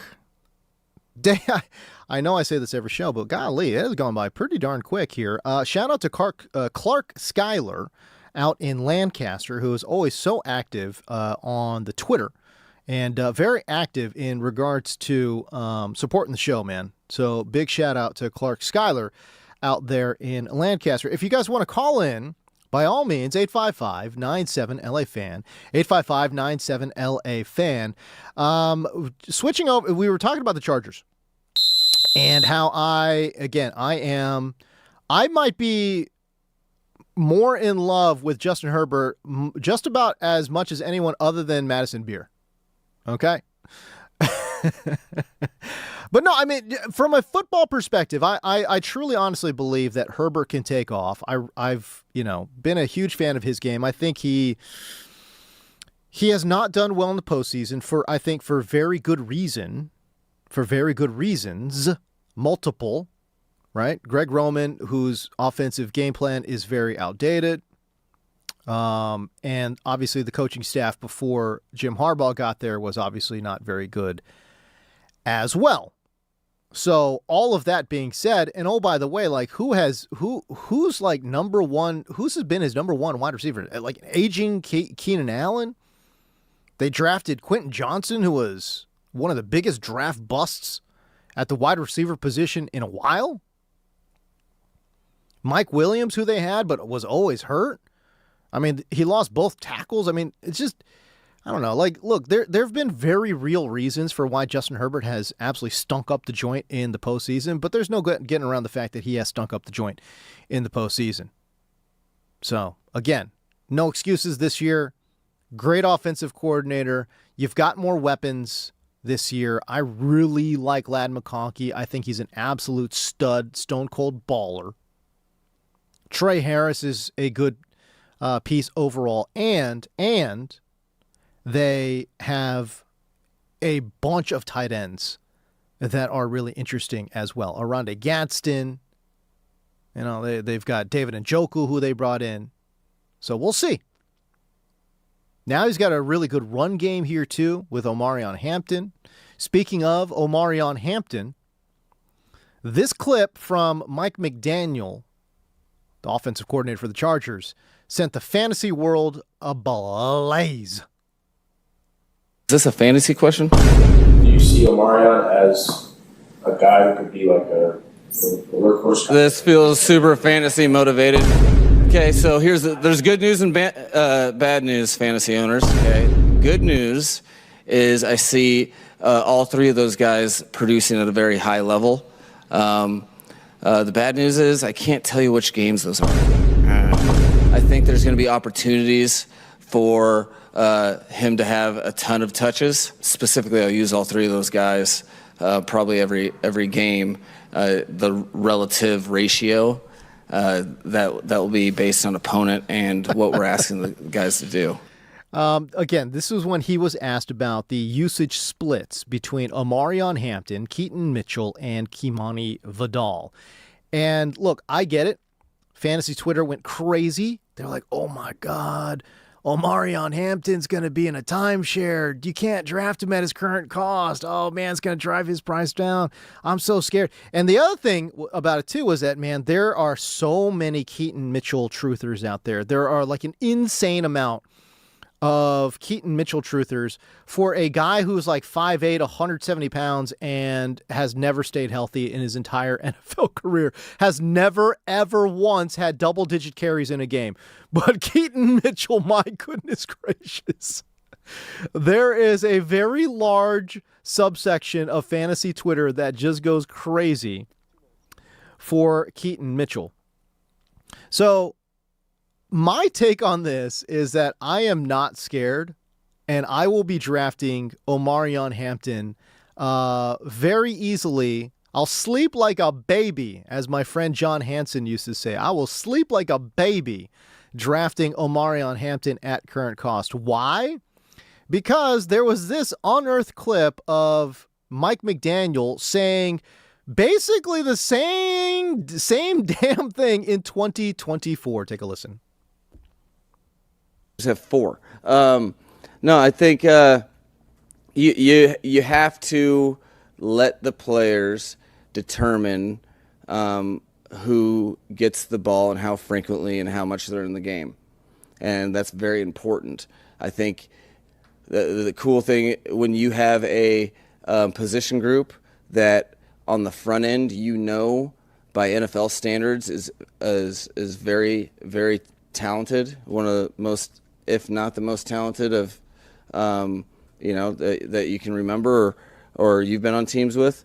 You don't worry about how that is going to unfold. Let me tell you something. Again, that was a clip of like, hey, how's that backfield split going to go? And then he was tongue-in-cheek said, why stop at 2? Why not play 4 running backs? And so, again, that was in the preseason, and that absolutely sent the fantasy world ablaze. Here's the thing. Devin Achane for Miami went on to have 281 touches for 1,500 yards and 12 touchdowns. In PPR, he was the RB5. So, no. He could talk about playing 4 running backs. He could talk about splitting reps between all these guys. I don't buy it. Omarion Hampton's the best fit. I think he's going to go crazy. All right, we step away. We'll get you a Dodgers update on the backside of this break. You're listening to The James Go Show.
figure out, is this a Post Malone song, bro?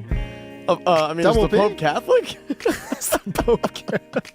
I've never heard this one before, that's all. This one's called Up There by Posty. It was on the Stoney album. Okay. The album that you clearly missed. Okay. My bad for not memorizing every single song that Post Malone has ever released. That's on me, bro. You didn't know this was number 13 on Stoney? No, I most certainly did not. No, that's not what I knew at all. Hey, it's time for a Dodgers baseball update. Let's go. Dodger baseball. Okay, so we'll do a little bad news, good news here. Bad news is what? Scoopel gave up a 2-run shot. Oh, come on! To Jack Caglione. Who the is that guy? Jack Caglione has scored or has driven in all 3 runs. A single in the first and a 2-run shot in the top of the third. Now it's the home half of the third. And my full-on apologies to Hunter Fiducia. I described him as a borderline minor league catcher, which is, I just want to say, for the record, that is accurate. That is accurate. He had been toiling away in minor leagues. Anyways, Hunter Fiducia got on with a double that was followed immediately by Shohei Ohtani hitting a double as well, driving in Hunter Fiducia. So that cracked open the Dodgers scoring. So as we sit here right now, it is the bottom of the third, no outs, and the Dodgers trail 3-1. They're looking to potentially tack on a big number here in the third inning. So we shall see. We'll keep an eye on it. And like I said, I'll give you updates as they become available. Switching to basketball now, Kawhi Leonard.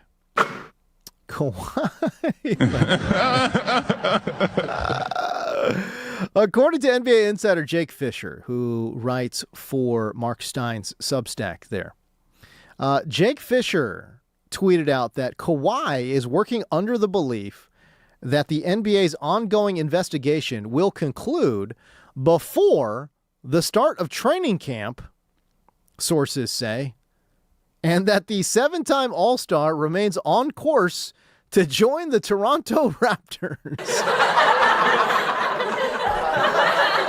I love the fact that Kawhi Leonard just lives in his own world. My guy, Kawhi, what are we doing? It took the NBA 11 months. They're still going. By the way, we're in month 12. They have not concluded the original investigation into the aspiration cap circumvention charges.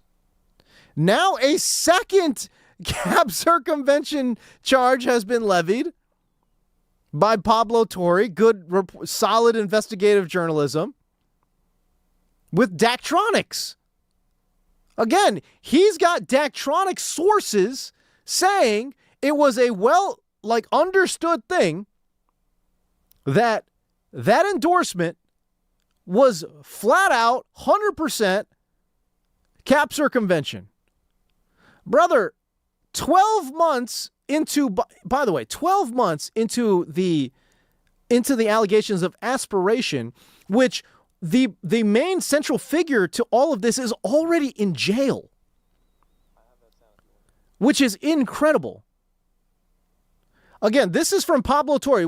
Double P, we got this one, right? Oh, yeah. Okay, so this is from Pablo Torre's latest investigation into Kawhi, the Clippers, and cap circumvention, where he has an anonymous Daktronic source telling him this. This was talked about just openly within the organization and from people working on the project that Kawhi was a spokesperson for Daktronics. And it was just the biggest thing. It was just openly joked about within people working on the project that knew about this, as it was 1,000% a way to circumvent the salary cap.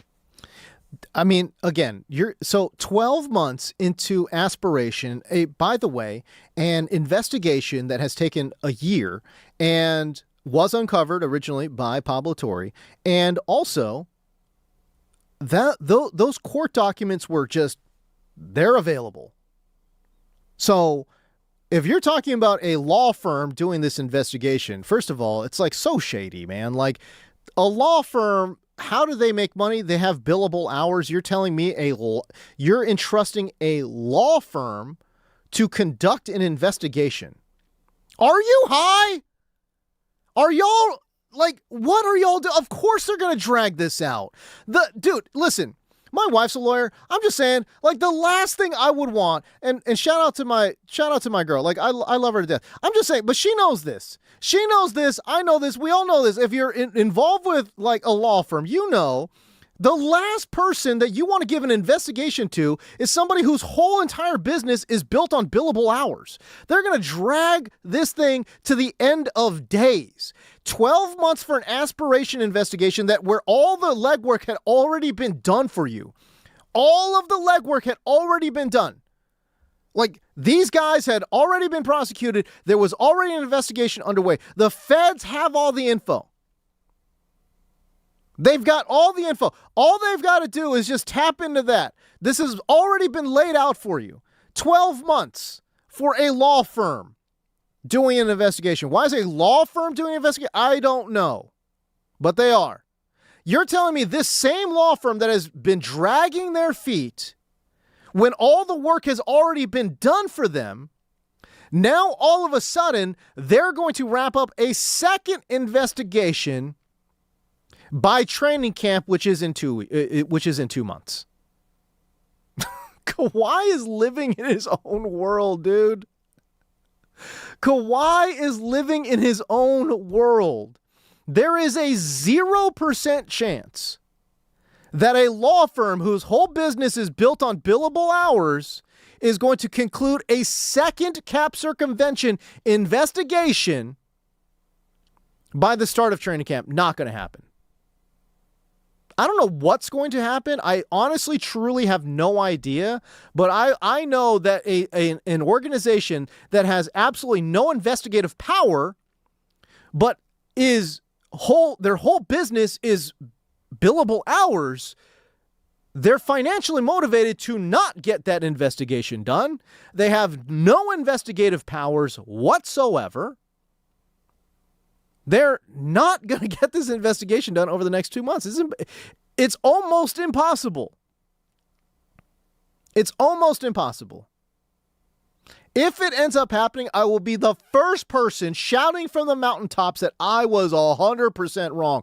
I'm going on record right now and saying 0% chance that this investigation is done before the start of the season. A 0% chance. Not 1, not 0.5%. No, 0. The organization that is doing the investigation is financially motivated to not finish it and also has 0 investigative powers.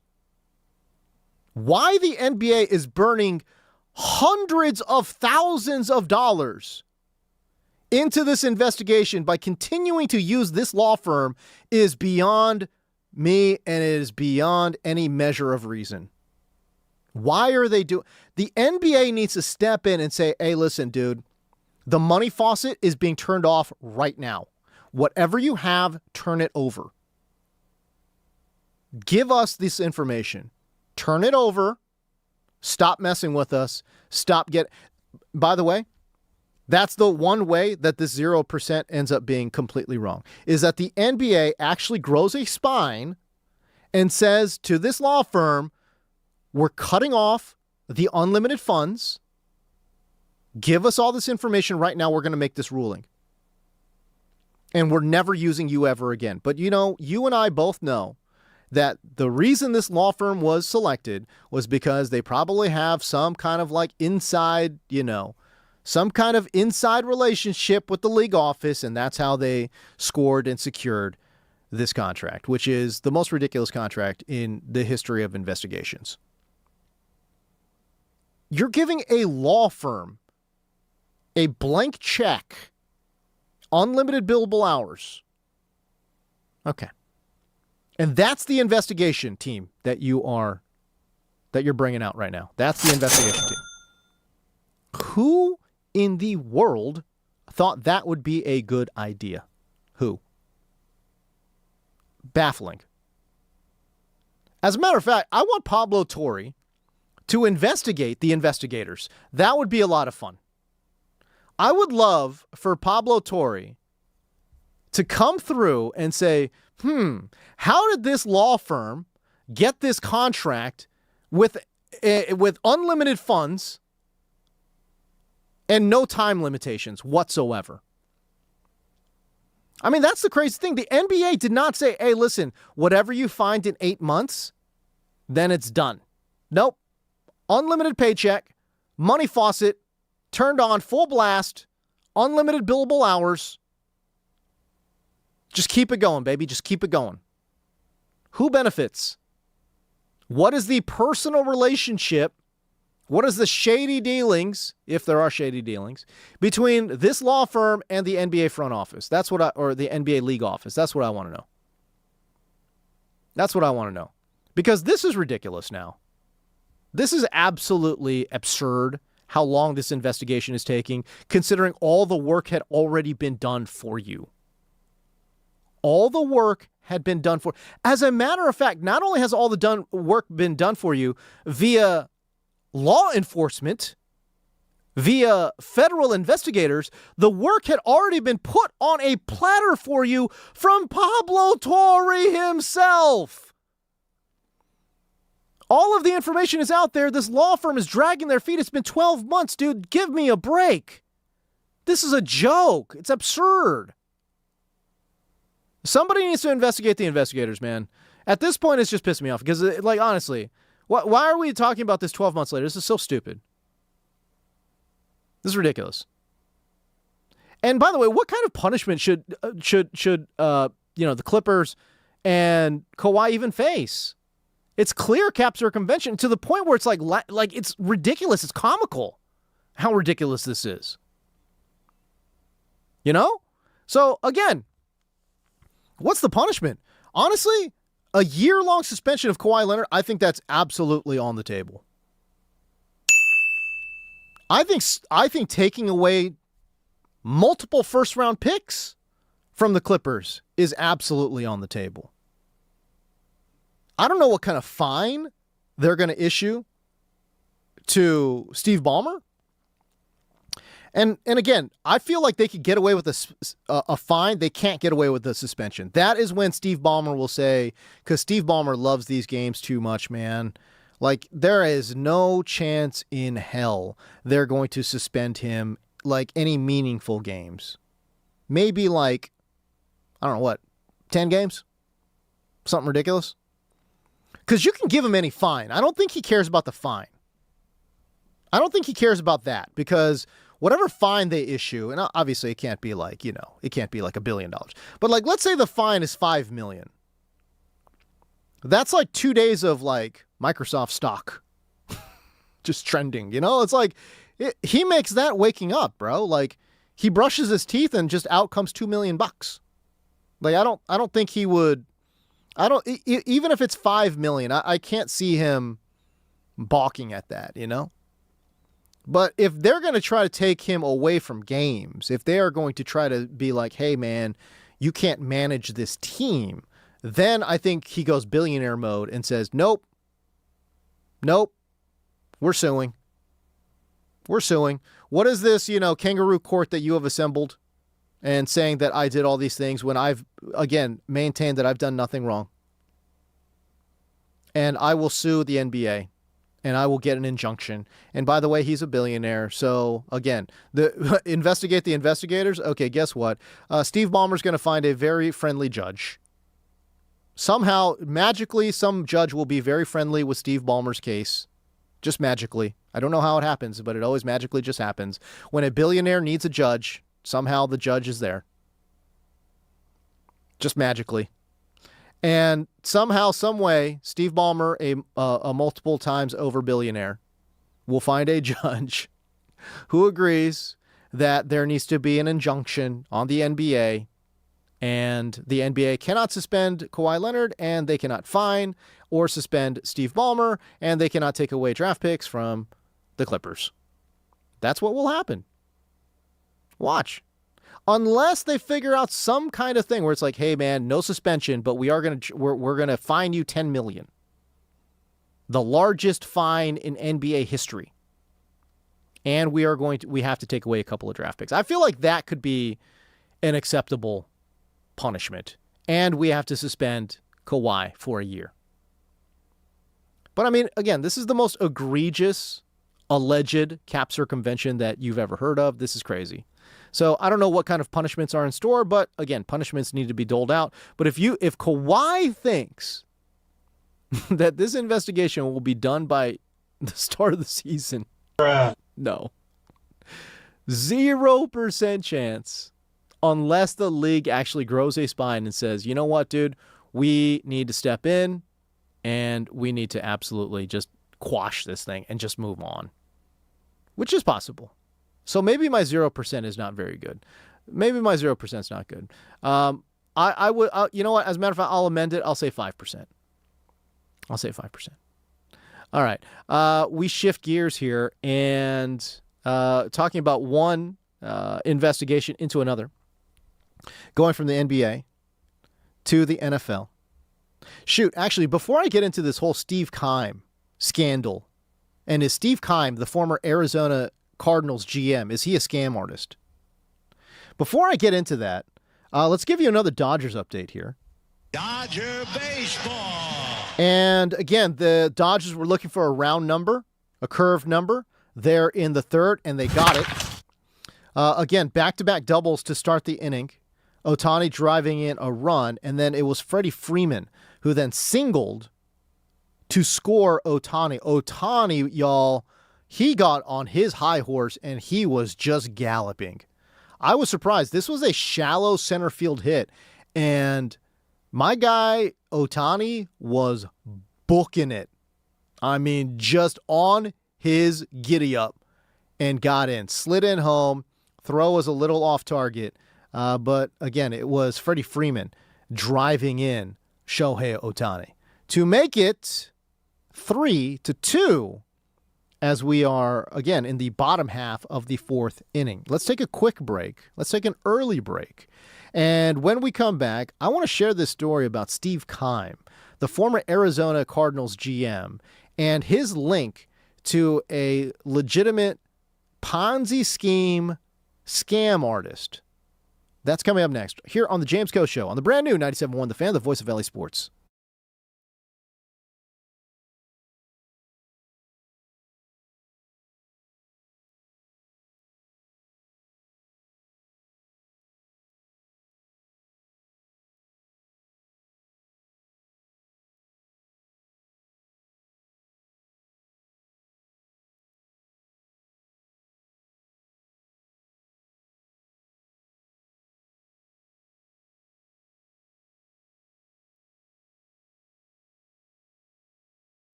What is cracking, Los Angeles? James Go here with you.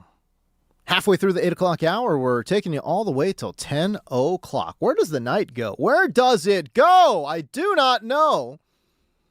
Again, James Go here with you. We got Double P behind the glass. What's going on, Double P? How you doing? What's going on, man? Doing good. Yeah, man. And we are also taking calls, 855-97-LA-FAN. Again, that's 855-97-LA-FAN. We go to the phone lines. We go to Eric from the 213. You want to talk Clippers? Why are the Clippers still in L.A.? My God. Okay, hit me. What you got? Not really. My first question to you as a fellow Korean connoisseur, 제주 한국 사람이에요. Yes, sir. 된장찌개, is it a 된장찌개 or kimchi-jjigae with you, my man? For me, I prefer 된장찌개, but thank you for asking. Oh. Kimchi-jjigae all day. What are you talking about? Nah, bro. Hey, the smellier the better, too. God. Let's go. Anyways. My Lord. What else you got for me, pal? I am not worried as a Dodgers fan. Just get to the playoffs, healthy. We got like 5 aces. We are good. Just get like 2-3 hot bats, and I am fine. Yeah. Hey, listen, and to your point, like this is the Avengers pitching staff, you know, like they've got like Iron Man and all the boys, but yeah, they need to get to the postseason. I do worry about injuries, and I do worry about the age.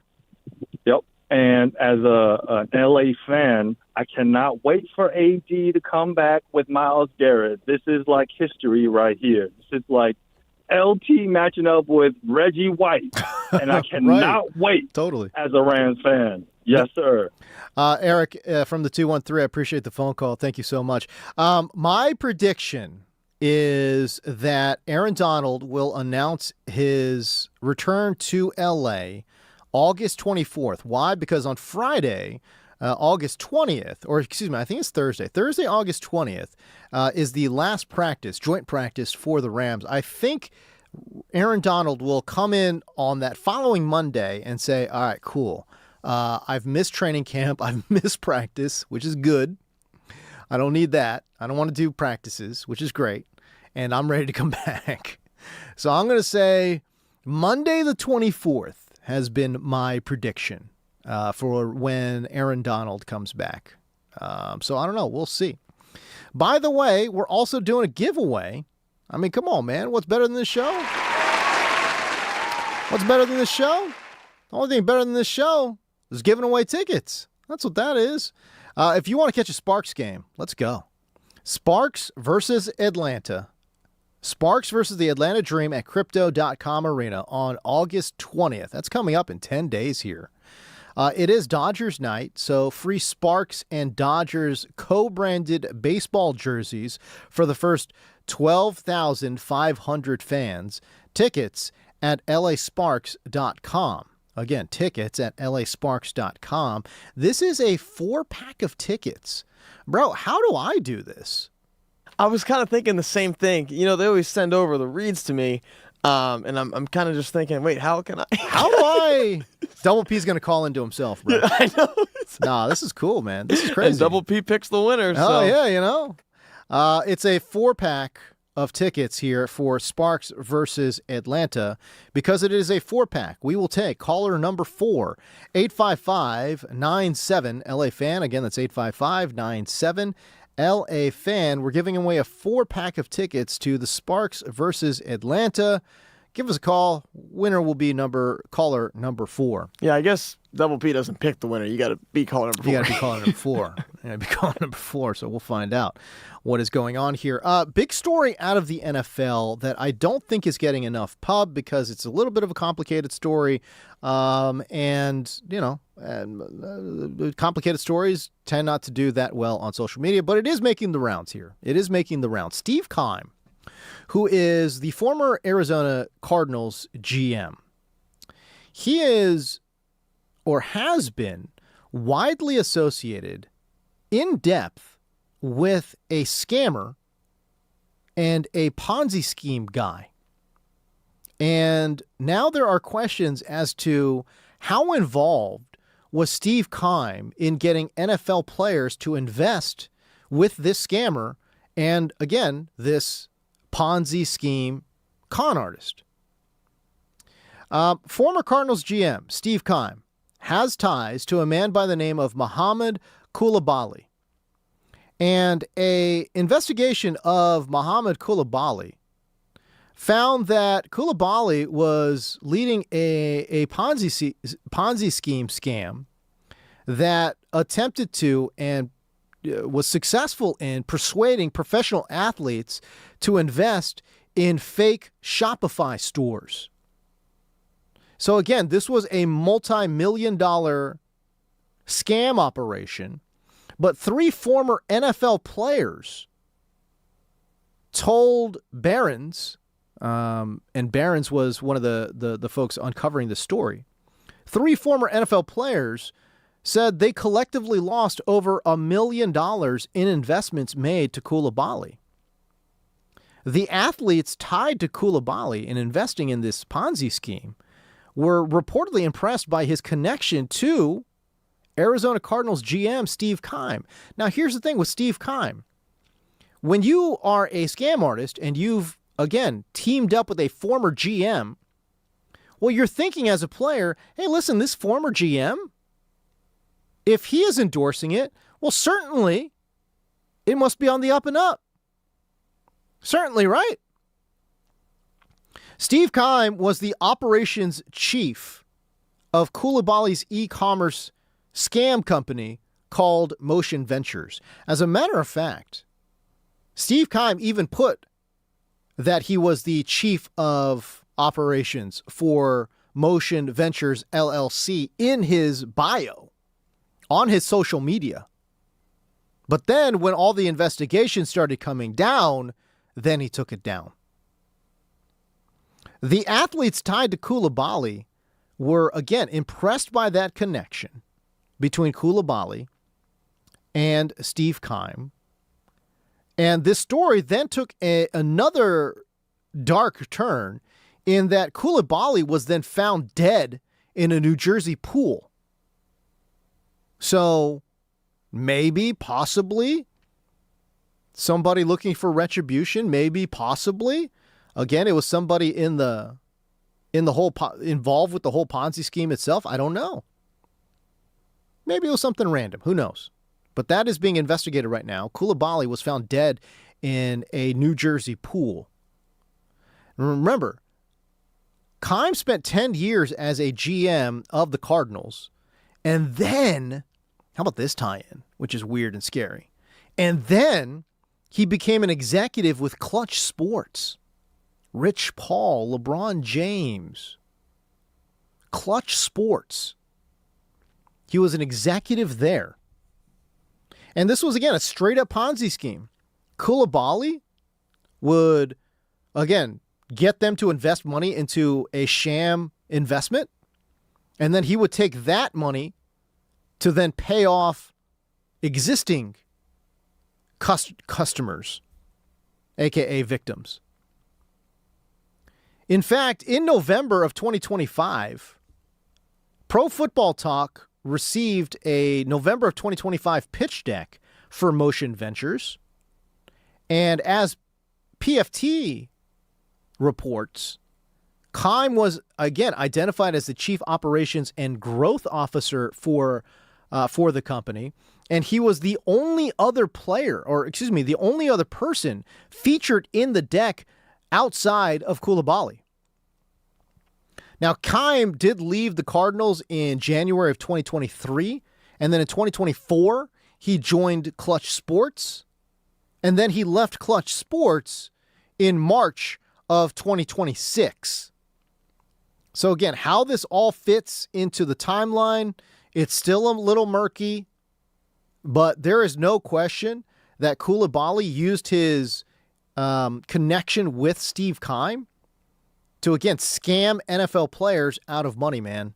This is a huge story that a former GM is using his status as a former GM to scam money from former players. And shoot, again, this might be the tip of the iceberg. We're saying former players. How do we know that current players weren't involved in this? They very well could have been. They very well could have been. But a former GM scamming players? That's a huge story. And man, like I said, it's a complicated story, one that involves a suspicious death as well. There's a lot of things going on in this story, man. But again, I'm fascinated by it. I am fascinated by the fact that Steve Keim, and by the way, Steve Keim didn't look into the company, or maybe he did. Maybe he knowingly was scamming some people. I do find it interesting that we assume that he didn't know that he was scamming people. I think that's the prevailing thought. But he very well could have. Steve Keim himself could be an absolute scam artist himself. Total scumbag. I tell you what, man, if you hear from certain players, they are not surprised that Steve Keim was involved in this kind of shady dealings. Like I said, it's a huge deal because it is a former GM that's involved and swindling a bunch of players, man. Insane. Okay, I tell you what, let's step away. And when we come back, we get you some more Dodger updates. I'll give you an update on the ticket giveaway. And again, we'll go in here, man, and we'll talk sports. 855-97-LA-FAN, 855-97-LA-FAN if you'd like to call in. Dodgers trailing currently 3-2. Let's see what's happening here. Let's see if the Dodgers can pull this one out. Give me a call. Let me know what you guys are thinking. We step away, but you're listening to the James Coe Show on the brand new 97.1 The Fan, the voice of LA Sports.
Los Angeles. James Koh here with you.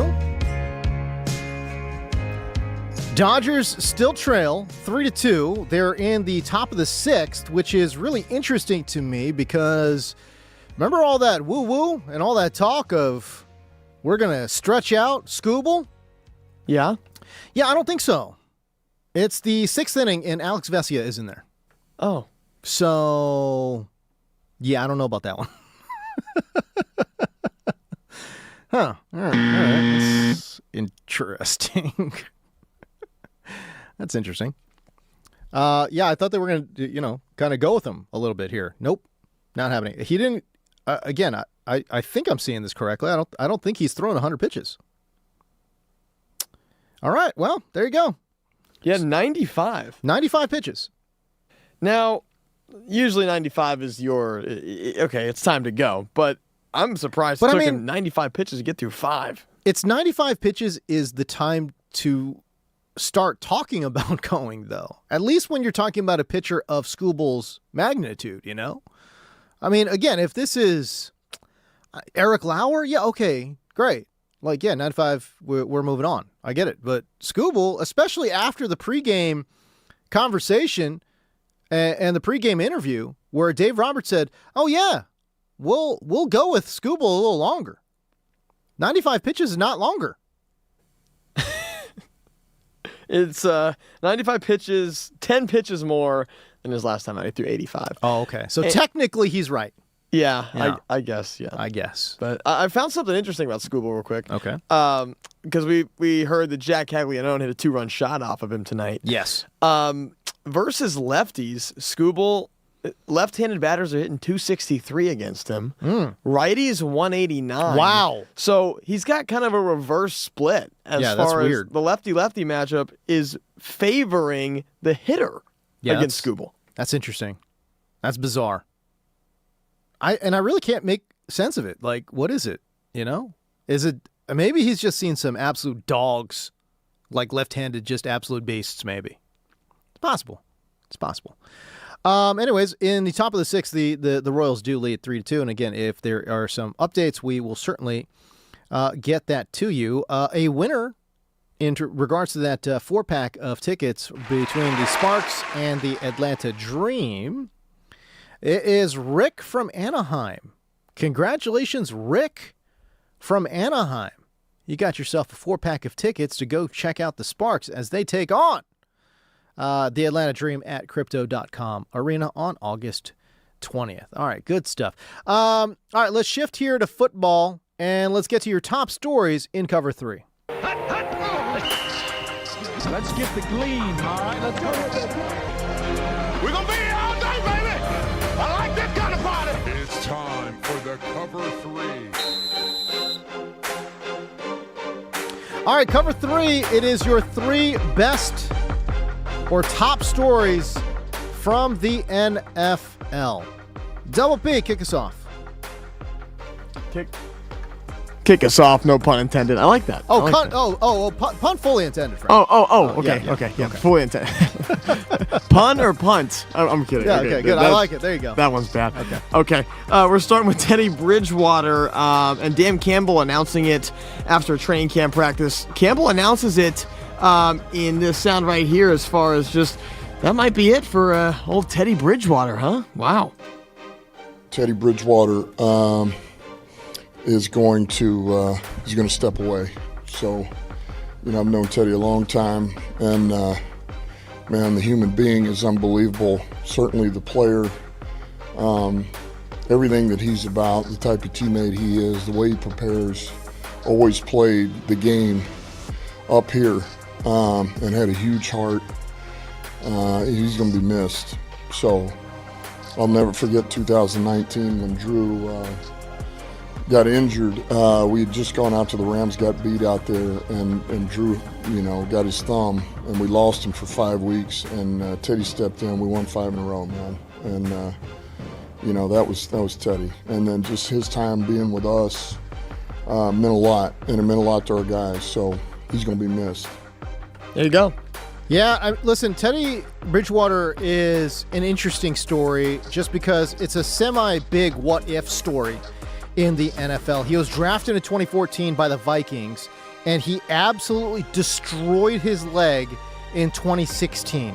It was a dislocated knee, ACL tear, structural damage. It was so bad that amputation of that leg was on the table. They obviously opted not to do that, and he just rehabbed his butt off, and he returned in late 2017. And you heard it there from Dan Campbell that even when he wasn't getting a bunch of playing time, he could step in at a moment's notice and was truly, honestly, an exceptional backup quarterback. It makes me wonder that if he had stayed healthy, what kind of quarterback could Teddy Bridgewater have been? He never had the biggest arm, but I think the decision-making was good. I don't think he would have ever been, one of these all-pro quarterbacks, but I do think that he would have had a longer and more productive career, and quite frankly, a more financially viable career if he had stayed healthy. I just think he was too good upstairs, and it was sad that he just, absolutely wrecked his knee in practice. And Dan Campbell had a lot of nice things to say about him, too, off the field. That's for sure. Absolutely. You could tell how much Dan Campbell liked Teddy Bridgewater and coaching him. All right, we move on to Todd Monken, another head coach, who was asked about his quarterback situation, but a recorder tried to trip him up a little bit. Okay. And then you mentioned that Deshaun's is better. Hold on. What was that? So that's what I'm asking. Were you saying, I said Deshaun's better? Were you saying that he's gotten better since camp, or that he's better than Shedeur? I want to make sure. Oh, I don't think I threw in there that he's better than Shedeur. I'm not sure I went that far, but I appreciate you trying to trap me in that. Dude, I don't think the Browns are going to be good, but I do really. The more I hear from Todd Monken, the more I like him. He's a fiery guy. He's one of the oldest coaches in the NFL. And while the NFL trend is to, shift towards younger coaches, the fact that he has been able to carve out this head coaching opportunity for himself in Cleveland, man, I'm happy for him. I'm excited to see what a fully run Todd Monken team looks like. Offensively, they've got pieces, but they don't have a quarterback. And, man, Double P, let me just also say this. I don't know, can we talk about how bad the beat reporting is in Cleveland? It's bad. It is straight up bad. Shedeur and Deshaun Watson are splitting first-team reps.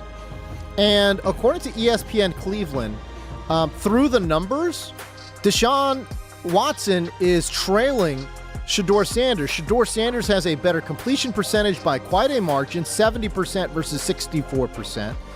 And Shedeur has 9 touchdowns to 4 interceptions versus Deshaun Watson has 16 touchdowns to 8 interceptions. So more explosive plays for Deshaun, more touchdowns for Deshaun, but also a lot more interceptions.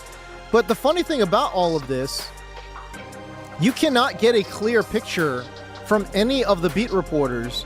Depending on where you go, somebody will say, hey, Deshaun's got this locked up. This is his job to lose. Another reporter will say, hey, listen,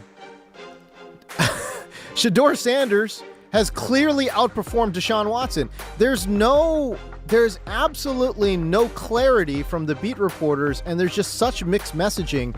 I can't remember it being this, I guess, fractured, I would say, is probably the best way. I can't remember it being this fractured from a local beat reporting scene in a long while. So I don't know, man. The beat reporting there in Cleveland has a lot left to be desired, and I have no idea what is going to happen in this quarterback battle. Oh, man. Well, one frustrating thing for Cleveland is that we're talking about 2 guys here. Next year, one of them's going to be making $46 million. Crazy. And one's going to be making $1 million. That's tough. That's craziness. And it's actually a conversation as far as who to start. Unbelievable. All right, let's move on to NFL Hall of Fame inductees this weekend. Great speeches all around. I definitely have a favorite. We'll get to my favorite later. For sure. But the first to be inducted was Larry Fitzgerald. Yeah, Larry Fitzgerald is one of the all-timers. Again, when he retired, he had the second most receptions and the second most yards. And quite frankly, for him to do that with the absolute clown show of quarterbacks that he has had to deal with throughout his career is so much more impressive. I actually feel bad. I love that he got to work with Kurt Warner. I love the fact that he got to a Super Bowl. I hate the fact that that was his only good quarterback, and that even that connection lasted basically a year. So it's unfortunate that the Cardinals could not put a good team around one of the truly special wide receivers in the NFL. And also, the fact that he was able to age his game gracefully, going from a primarily outside wide receiver to a essentially full-time slot receiver, I just think speaks to how Larry Fitzgerald approached the game. He's one of the best route runners to ever play. He has some of the best hands that you have ever seen. And again, put it on the stat sheet pretty much every single week, despite the litany of quarterbacks that were also Rans in the NFL. So shout out to Larry Fitzgerald, one of the best to ever do it. Well, another one of the best to ever do it. That's Luke Kuechly. Yeah, man. He also got inducted. Yeah, Luke Kuechly, again, we're talking about one of the best linebackers. If you're a true football nerd, just go and find a Luke Kuechly clip, like breaking down tape. It is incredibly fun. It's incredibly informative. And dude, he had the other team's playbooks memorized.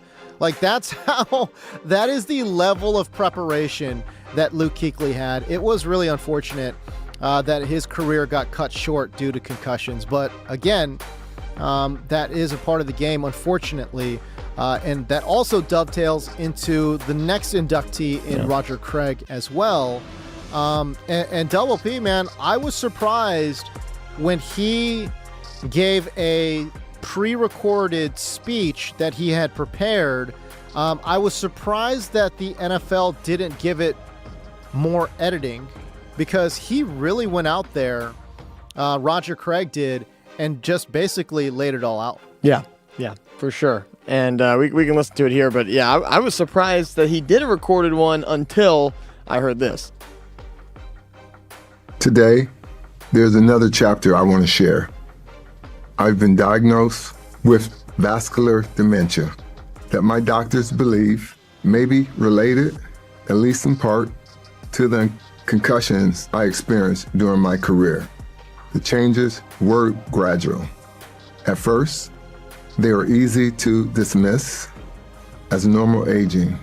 Over time, my family noticed it too, and ultimately led us to seek answers from my doctor. Two things can be true. Football gave me opportunities beyond anything I could imagine. It helped shape the man I became. Look, Roger Craig, that's an incredibly powerful message, and that wasn't the full entirety of it. You could find the entirety of it online, okay? And I encourage people to listen to it. It was a powerful message, and it was a mixed message. So, again, it was kind of sort of happiness, but also a lot of sadness built into that as well. I think when I listened to that, what I immediately thought of, and it's because I'm a young parent, but listen, you cannot downplay the impact of concussions in any sport. Whether you're talking about football, whether you're talking about soccer, there's a lot of concussions in soccer due to the impact of the ball on headers and also just how you kind of sort of, land on the ground. There's concussions in every sport. And again, as somebody who has a young daughter in sports, I'm very aware of it and I'm very cognizant of it. And anytime my daughter talks about, man, that hurt my head, listen, dude, you're not going to practice. Yeah. You're going to sit out for a week or two until all of those symptoms are gone. Yeah. And I'm incredibly stringent on that. And man, my daughter will fight me tooth and nail on that. And that's just a non-starter. It's a non-negotiable for me. I think doing research on brain health, I think, is really important for every parent with a child who's in sports. Just do a just do a modicum of research on brain health, man. Like you have to do it. Obviously, I'm more aware of it because of how I make my money, covering a football that has a lot of concussions. But still, though, if you are a parent of a young person who is in sports, I beg of you to please do some research and to take it seriously. It's definitely a serious thing, without question. And it was just tough to see Roger Craig go ahead and do that, and announce that there for that reason. So we can look at Drew Brees after the break if you want. Sure. I mean, up to you. Hey, listen. Okay, so the last two inductees were Drew Brees and Adam Vinatieri. So good. And generally, you never save a kicker for last. But man, wait till you hear some of these quotes from Adam Vinatieri. It was a straight up comedy routine. Really, really good. And dude, he went in hard on Bill Belichick as well. Because keep in mind, Adam Vinatieri, who got most of his fame and glory while in New England, is going into the Hall of Fame as an Indianapolis Colt. That tells you a lot. That tells you a lot about that organization and about his time working with Bill Belichick, who we have seen in recent years now, whose legacy is starting to fall apart, which is unfortunate for him, and also just kind of, again, I think it tells you a lot about that organization in general. So we're going to hear from Drew Brees, and we will certainly hear from Adam Vinatieri after the break as well. And you know what? We'll also give you a Dodgers update too. That's all coming up on the backside of this break. You are listening to the James Coe Show on the new 97.1 The Fan, the voice of LA Sports. We'll be back.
We are back, ladies and gentlemen. James Coe here with you.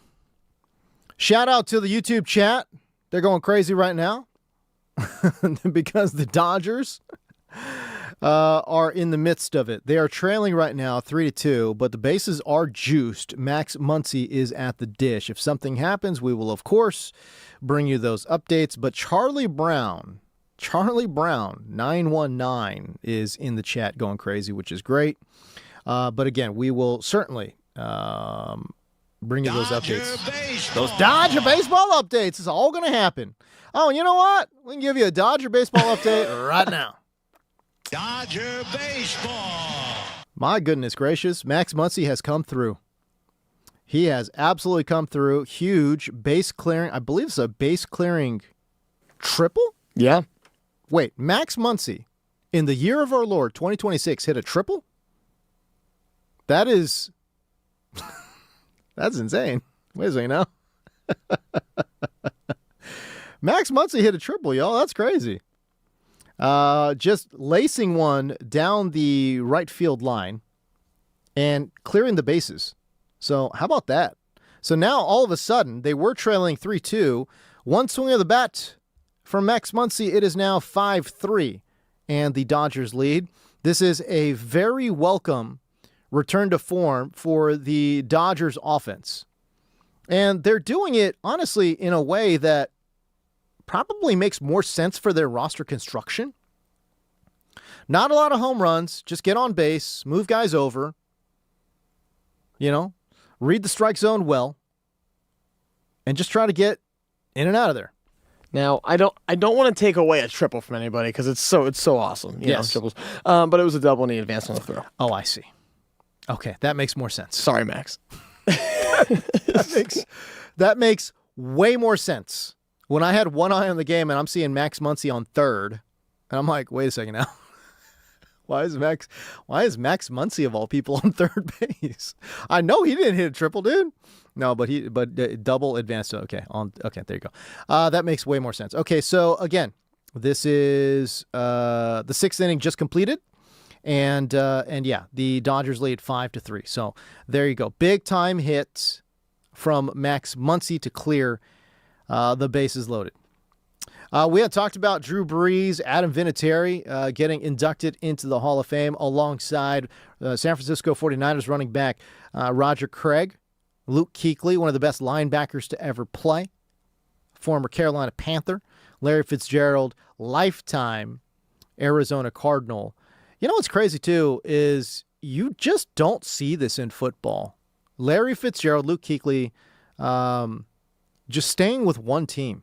It's so rare. It is so rare, especially in football. I mean, especially for somebody like Larry Fitzgerald, man. Like, Larry Fitzgerald was productive in his later years, too. If he wanted to go somewhere, he could have easily been traded away. He could have easily left in free agency and signed somewhere else. Nope. Just stuck it out in Arizona. I don't know why. What's the deal there? Like, why not want to go to a winning team? That's crazy. Anyways, Drew Brees obviously did not stay with one team. Started with the Chargers, ended up in New Orleans, but made his Hall of Fame career basically shine in New Orleans.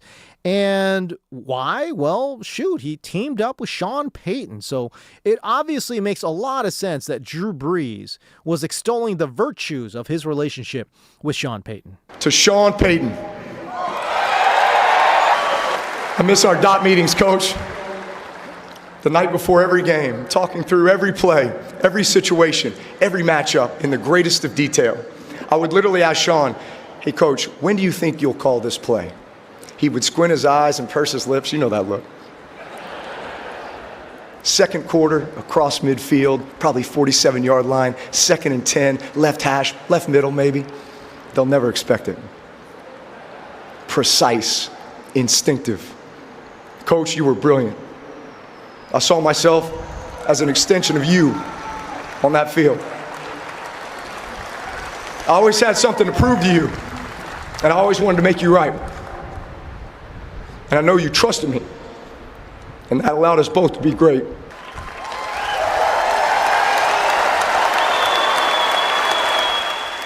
So there you go. That's Drew Brees. He also mentioned his mom, which... man, this is just so complicated, and so many adults have very complicated relationships with their, older parents. But he had a very very, very complicated relationship with his mom.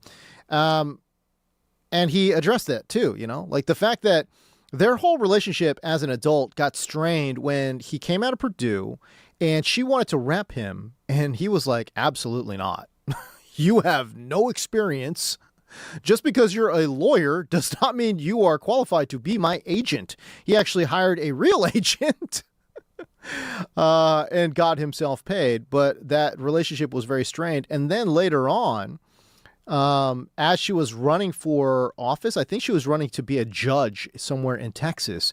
And Drew Brees sent his own mom a cease and desist because she was advertising her relationship with Drew and saying, I am Drew Brees' mom. And he was like, nope, do not use my name in your campaign. Don't do it. And he took legal action against his mom for doing that. She'd passed away. And so he, mentioned his complicated relationship with his mom in his speech as well. But again, it was an emotional speech. I think the most emotional speech, actually, of all of the inductees. What was not emotional, at least not in a sappy way, in any way, shape, or form, was Adam Vinatieri. This was a straight up comedy routine. Straight up. He was absolutely hilarious. And he had a bunch of jokes. A lot of them were very, very off color. Pat McAfee's here in the crowd today. Great to see you, brother. The only person who enjoyed holding my balls more than my wife. And Peyton, thank you for generously donating your forehead for today's teleprompter. Aaron Burrill, where are you? You're out here somewhere. Aaron, spelled with an E. Yes, it's a man, spelled with an E. His mother wanted a girl. I was lucky enough to play with the greatest quarterback in Patriot history. Unfortunately, he was unable to make it here today. Drew Bledsoe. I had a few more Tom Brady jokes, but I was afraid that he'd run up on the stage and maybe give me a Will Smith like he did to Logan Paul last month. Unfortunately, Bill couldn't make it here today. There's a lot going on at UNC right now. He may be on a recruiting trip right now looking for the next Lawrence Taylor. I thought it was because training camp had already started. But in truth, it's because he's judging his girlfriend's cheerleading competition. That, my friends, look, I know it was all in fun and it was all comical and whatnot, but that cheerleader line, bro, that hit. Like that legit was like, oh, that was an oh from everyone in the crowd. Like the Tom Brady stuff was kind of like, whatever, like he did the whole like Jake Paul thing. Like, by the way, like why is Tom Brady doing pro wrestling all of a sudden, dude? Like, I love that while he was an NFL quarterback, like he was untouchable from like a public persona, like he had a relationship with Trump, didn't matter. He just kept everything football, nothing personal. Dude, his personal trainer was selling a scam water, was scamming people by saying he had cancer curing water. That was his personal trainer. That was Tom Brady's personal trainer selling cancer water. Nope. Didn't matter. Never impacted Tom Brady's public image whatsoever. He was so tight with his public image. And yet, despite that, now he's out there doing the whole work with Logan Paul, man. Like, what's happening, dude? This is so bizarre and weird. Anyways, I don't know how that's going to end up going. So we'll see. But as we already know, Bill Belichick has absolutely destroyed. He's crushed his public persona. If Bill Belichick just straight up retired after getting, ousted in New England, he's going down as the greatest head coach in NFL history.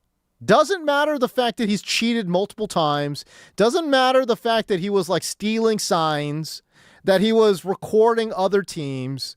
He would go down as the greatest coach in NFL history because, again, I don't know how that, that propaganda works, but it works. I don't know how the New England propaganda works where all these guys were cheating. But hey, listen, it's fine. Tom Brady. By the way, again, Tom Brady, another one. Bill Belichick straight up cheating multiple times. He's caught multiple times filming and recording. Right? Spygate and then Spygate Part 2. Right? Like, he didn't give that up. He got caught with it and just kept at it. He just kept going with it again. Right?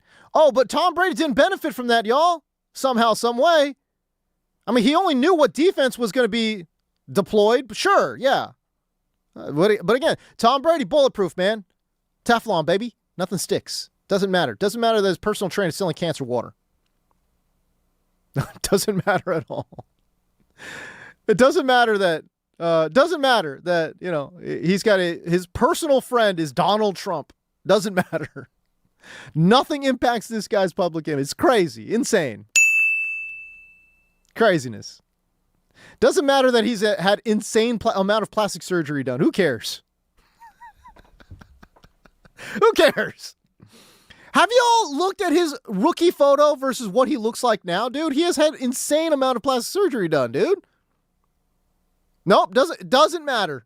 Who cares? Looks great. Looks awesome.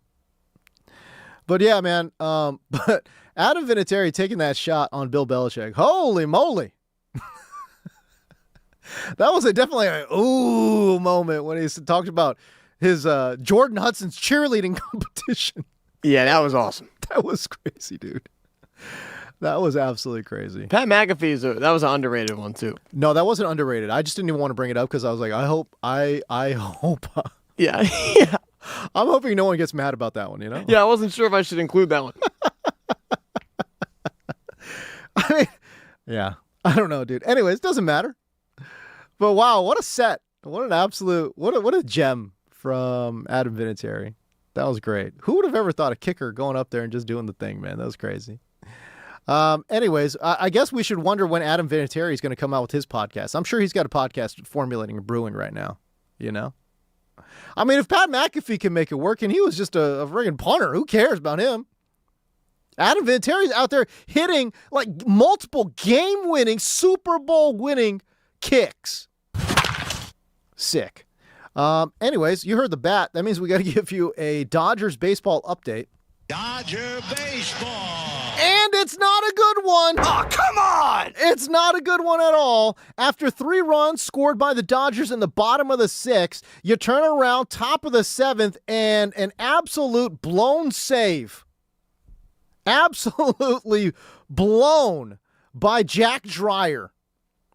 Came in, 2 earned runs, and it was a 2-run shot that tied the score.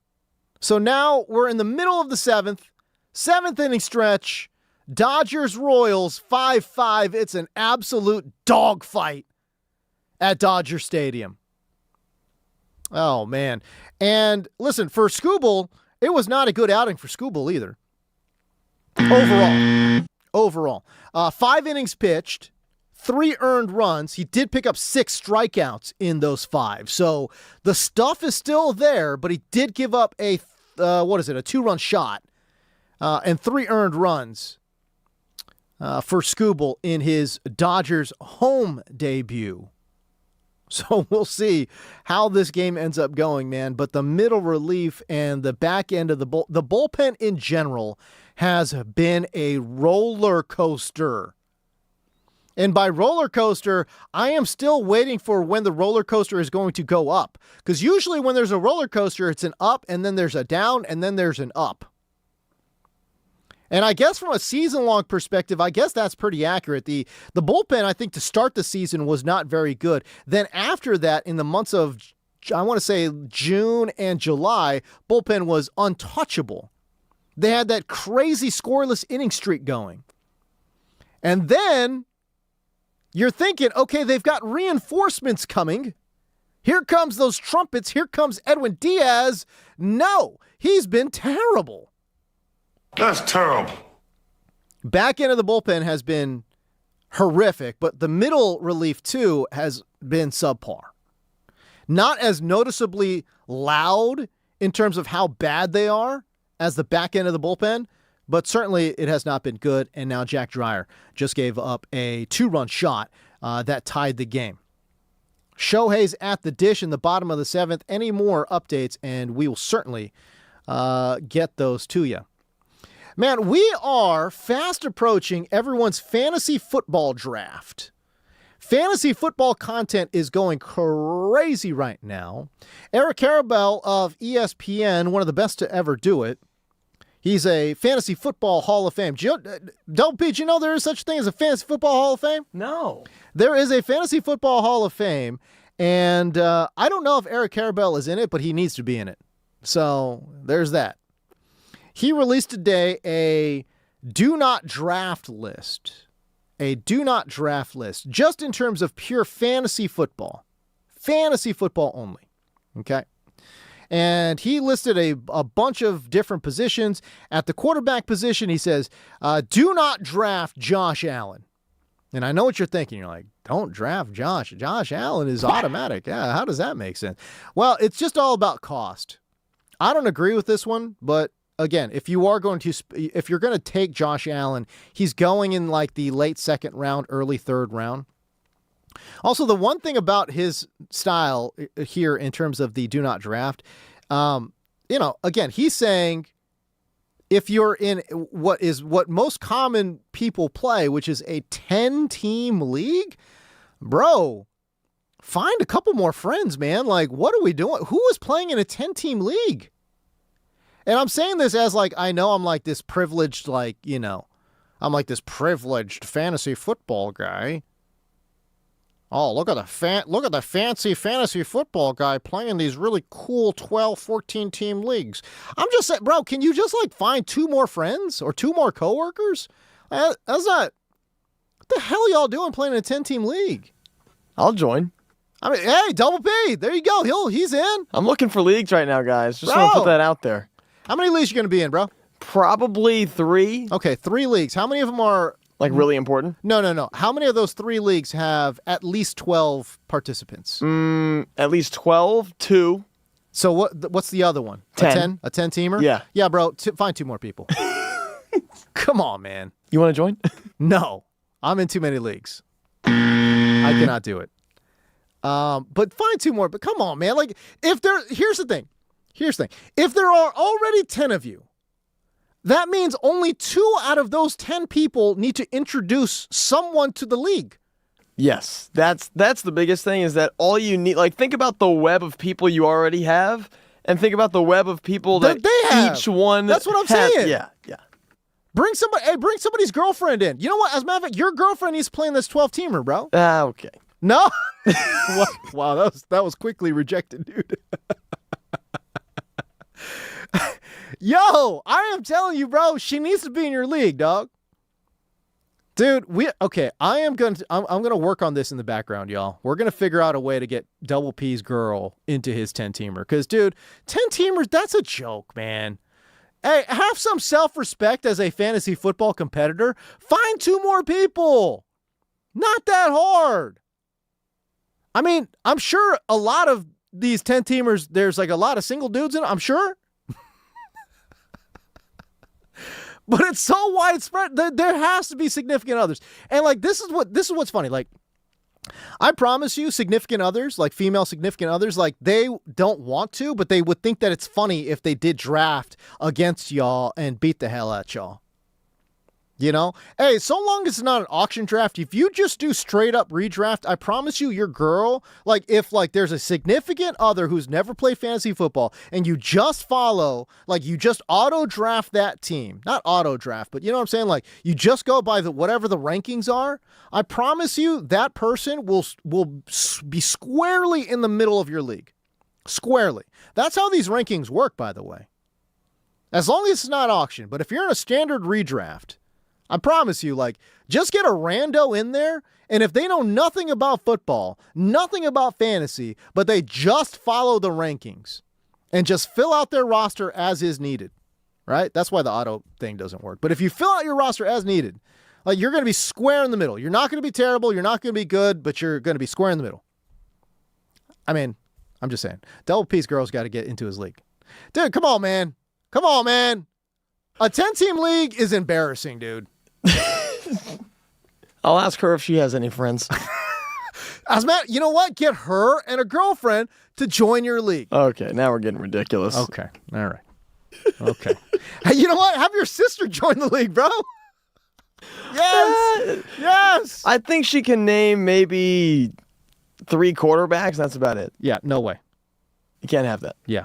Okay. But either way, we got to figure this out. Listen, if you're in a 10-team league, figure it out, guys. Get the house in order. Get 12 people in your league. 10-team leagues are embarrassing. Okay, that being said, I don't even know where I was going with this. Oh, yeah, that's right. Do not draft list from Eric Carabo. Great writer for ESPN. Go check it out. Okay, the do not draft list, Josh Allen, which, again, I disagree with, but it does come with a heavy cost. Taking him in the third round, or end of the second, early third, because you are missing out on some great players, some great wide receivers, and some great running backs. He says Drake May, which I would have originally said I completely disagree with, but now that Larry Tunsil is most likely out for the season, I can see it. But they did sign Stephon Diggs, which I think adds to it. I'm curious about Washington. I think that. Again, I think that Jaden Daniels is somebody that I think could absolutely outkick expectations. So I'm going to disagree with on Jaden Daniels. Did I say Drake May originally? Drake May is also on the do not draft list, and I think this one is good because Drake May's the hype of A.J. Brown is a little too strong right now.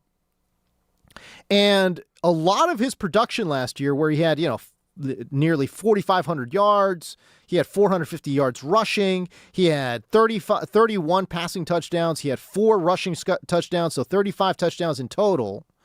A lot of that was hyperinflated by the fact that the Patriots saw a ton of bad teams. A ton. This year, they will face a lot more tougher teams. As a matter of fact, they have, according to strength of schedule, the 6th hardest schedule this year. So, no, I think Drake May will take a step back, and his price right now is being pushed up and is being inflated by the fact that he's a very famous quarterback, and also off of the strength of last year, which I do not think can be replicated just based off of strength of schedule. Okay, when we come back, I want to do more fantasy football content because, man, it is that time. If you guys have fantasy football questions, hit me up, 855-97-LA-FAN. Again, it's 855-97-LA-FAN. Coming up, I want to talk about some players that are on my do not draft list, and we'll also talk about some players who I think could be some really, really good deep sleepers in the double-digit rounds of your 12-team league, not your 10-teamer. If you're in a 10-teamer, grow up. Brother, Be an adult and find 2 more people to be in your 10-teamer. It's that simple. More of the James Go Show right after this.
the show. I don't know how. I was just telling Double P off camera right now. How is it 9:30? I've talked about nothing. I feel like I've talked about nothing. The time has absolutely flown by tonight. How do I do? I don't know how I do this. How do I, Pate? How do I talk about nothing for 3.5 hours? I don't get how this happens. You know, some people have it and some people don't. I'm so confused. I was literally operating like it was 8:30. Like, I'm like, oh man, I got a lot of topics to still get through. Like, I still got a lot of things on my plate that I got to get to tonight. Nope, I can't do it, dude. Let's get a Dodger baseball update. Dodger baseball. It's always fun. Ohtani has had himself a day, man. Ohtani is 2 for 4 at the dish with an RBI and 2 runs scored. He has come through in the clutch and also set the table for hitters behind him, and that's exactly what happened there in the bottom of the 7th. Ohtani gets on, and Freeman then singled to right, and then that drove in Ohtani. By the way, I don't know about you, man. Like, I know he's got the lubricant in the leg, but I swear, over the last week or so, Ohtani has been legging out. I mean, just legging out some of these hits and runs, man. It's been crazy to watch him move right now. It's almost like, stop, slow down. Totally. I know I'm not the only person thinking that. I'm like, dude, Shohei, chill. Yeah. Like, it's cool that you're legging out doubles and like legging out like running in from like first to home. Like, it's cool. Like, it's awesome. But I just feel as if there's more important things that we got to worry about, like that knee, dude. Like, what are we talking about out here? Anyways, clutch hit from Freeman, who, by the way, has also had a really great day at the dish. 3 for 4 batting today with 2 runs driven in. So the big contributors, Max Muncy, 3 RBIs, Shohei Ohtani, an RBI, and now Freddie Freeman with 2 RBIs. It is the top half of the 8th inning, and the Dodgers are nursing a 6-5 lead against the Royals. Boy. Will we hear them? Will we hear the trumpets? I think we just have to, right? I mean, you got to get them back out there. Look, it's Tanner Scott right now. Yeah. It's Tanner Scott in the top of the 8th, which means that this is this is your classic setup, man, Yes. to the closer. Oh boy. Oh boy, here we go. We're going to see. So again, it's the top of the 8th. So, you know, hey, listen, if the Dodgers tack on like another 3 runs or something in the bottom of the 8th, then I think maybe we won't see the trumpets sounding off. I don't know. We'll see. We'll see what's going on. 855-97-LA-FAN. 855-97-LA-FAN. I think we'd still see the trumpets. I think we'd still see the trumpets, but we'd just feel more comfortable once we hear the trumpets if they had an extra couple of runs in the bottom of the 8th. We need some. This is a problematic when you're like, all right, we need insurance runs for one of the highest paid, relievers in baseball. Great. In history. Baseball history. Great. Lovely. Okay. Let's shift to baseball here. And let's hit you with the full court press. Double P. Yes. Full court press. Do you want? Yes. Do you want? Okay. Yeah. You want it. He wants it, guys. Let's go. Let's go.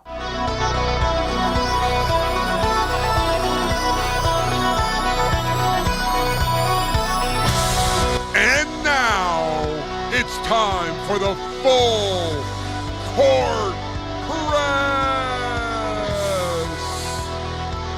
Yeah. Oh yeah. I love it. Don't you love that? Oh, I do. Man. I do. All right. I wasn't even a Bulls fan, but it's the hardest intro in basketball history. Yeah, it is. It is. All right, hit me. All right, we're going first with everyone's favorite player, Ben Simmons. Oh, my God. Oh, my goodness. Ben Simmons expected to be a full participant with 0 restrictions at a player-led private minicamp for the Australian men's basketball team. And how about this, James? Yeah. Several NBA teams have expressed interest in Ben Simmons, who is open to signing a minimum contract, according to sources, of course. One source said he has a non-guaranteed offer on the table for minicamp with a Western Conference team. Who could it be? It's probably the Lakers, and also because they need front court depth. But also, there have been rumors that he's been linked to Philadelphia, could make a return to Philadelphia, which I think is why all of this actually ended up starting. All these rumor mills actually started coming up, is because everyone who is even remotely a decent player has tried to attach themselves to Philadelphia as they make a serious LeBron-led championship run. I say LeBron-led, like kind of sort of joking, honestly, because he's legitimately the fourth best player on the team. Third, I mean, at best, he's the third best player. At best. I mean, it's Maxey. In my opinion, it's Maxey who's one. Jaylen Brown is two. And then LeBron James is three. You could, if he's healthy the entire time, you could say Joel Embiid is three and LeBron is four. So, I don't know. But like I said, would the Philly reunion be funny? I think it would make a lot of headlines. It would be interesting from that point of view. If you're asking me what is this random Western Conference team, I would bet you a whole dollar that it is the Lakers, because they have no movement. They need depth and in the front court, and maybe it could be that guy Ben Simmons. I'm not 100% sure, so I don't know. We'll see. All right, well, we go to a little bit of sadder news. It was Don Nelson who passed away at 86 years old this weekend. Second winningest coach in NBA history. He's a former NBA player and longtime coach. He will be remembered for his playing days with the Celtics, a five-time NBA champion, plus his head coaching days with the Bucks, Warriors, Knicks, and Mavs. He was a three-time Coach of the Year, but he will also be remembered for quite the possibly funniest soundbite in the history of soundbites. Each of you talk briefly about what you've been doing after basketball. Coach, I know you live in Hawaii, right? So yeah, I've been smoking some pot, actually. Pretty good right there, huh? Incredible. And the funny thing is, that was like the worst kept secret in all of basketball, was that Donnie Nelson would just, smoke a couple trees every now and again. So I don't know. It's like funny. Like, he was believe it or not, he was. He played for the Lakers back in like the mid 60s, which is insane. Yeah. Also played for the Celtics, but I think he was more known to be as a coach, and maybe I'm just saying that because I'm not like one of these like old heads. But I just remember him coaching the Warriors for a long time. He coached was part of the coaching staff for Team USA, and he was a longtime coach for the Dallas Mavericks as well. So Warriors and Dallas are the two areas that I remember him being. And man, his tenure with the Mavericks was so up and down. I mean, they had some of the worst teams in NBA history under his watch, but they also ended up putting together a pretty solid team with Steve Nash, Michael Finley, and Dirk Nowitzki as well. So I don't know, man. Obviously, he's a fixture in the NBA. He's obviously going to be missed, and he's one of these guys that I think everyone who knew him had a good Don Nelson story, which tells you Don Nelson must have been a pretty solid dude. Oh, yeah. Sounds like it. And he's pretty funny, too. Yeah. All right, let's move on to this Greek basketball team. Yeah, I know. Good luck trying to say this one, buddy. Okay, you know what? I'm going to try to. Here we go. Okay. So Greek basketball team's trying to sign the Joker, Nikola Jokic, away from the NBA.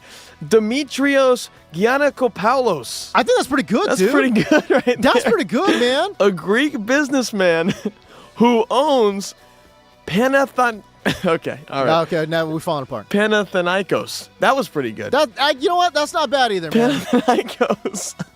That basketball club out there in Athens said he made a proposal to the Denver Nuggets to buy Nikola Jokic out of the final season of his current NBA contract. Yeah. What do you think about that? And the one thing is that Jokic has a player option. He's not expected to take it. He's 31 years old, but he'll become eligible for a Supermax contract in the 2027 offseason, right? So, and when he does, he can sign a 5-year, $360 million contract, which, by the way, even though he will be 32 years old, and so that contract will take him into his age 37 season. And dude, listen, no one, and I mean absolutely no one, thinks that he will be an effective player in his mid to late 30s. No one. You have to be on what Don Nelson was on to think that Jokic is going to be effective as a basketball player past the age of 35. Again, he'll be 32. The Supermax contract extension will take him to 37, 38. There's just no way. I mean, the guy, he's such a talented basketball player, but he plays with natural feel. And he's never been known to like stay in crazy good shape. He's obviously not a great athlete in terms of explosive athleticism. Whatever little athleticism he has now will evaporate because he just doesn't work on that aspect of his game. So the contract will age horribly. And the funny thing is, he's 100% going to get that deal. Oh, yeah. There is a 0.0% chance he will not get that deal. Like, Denver will immediately sign him to that Supermax deal. So that's what's crazy. A 5-year, $360 million deal. I only bring this up, Double P, because if this Greek team is legitimately trying to sign this guy, you're going to have to give him $500 million. Yeah. Like, can they do that? Will they give him partial ownership? Maybe that's interesting to Jokic. But let me just say this. He's the one guy, Nikola Jokic, because he's so weird.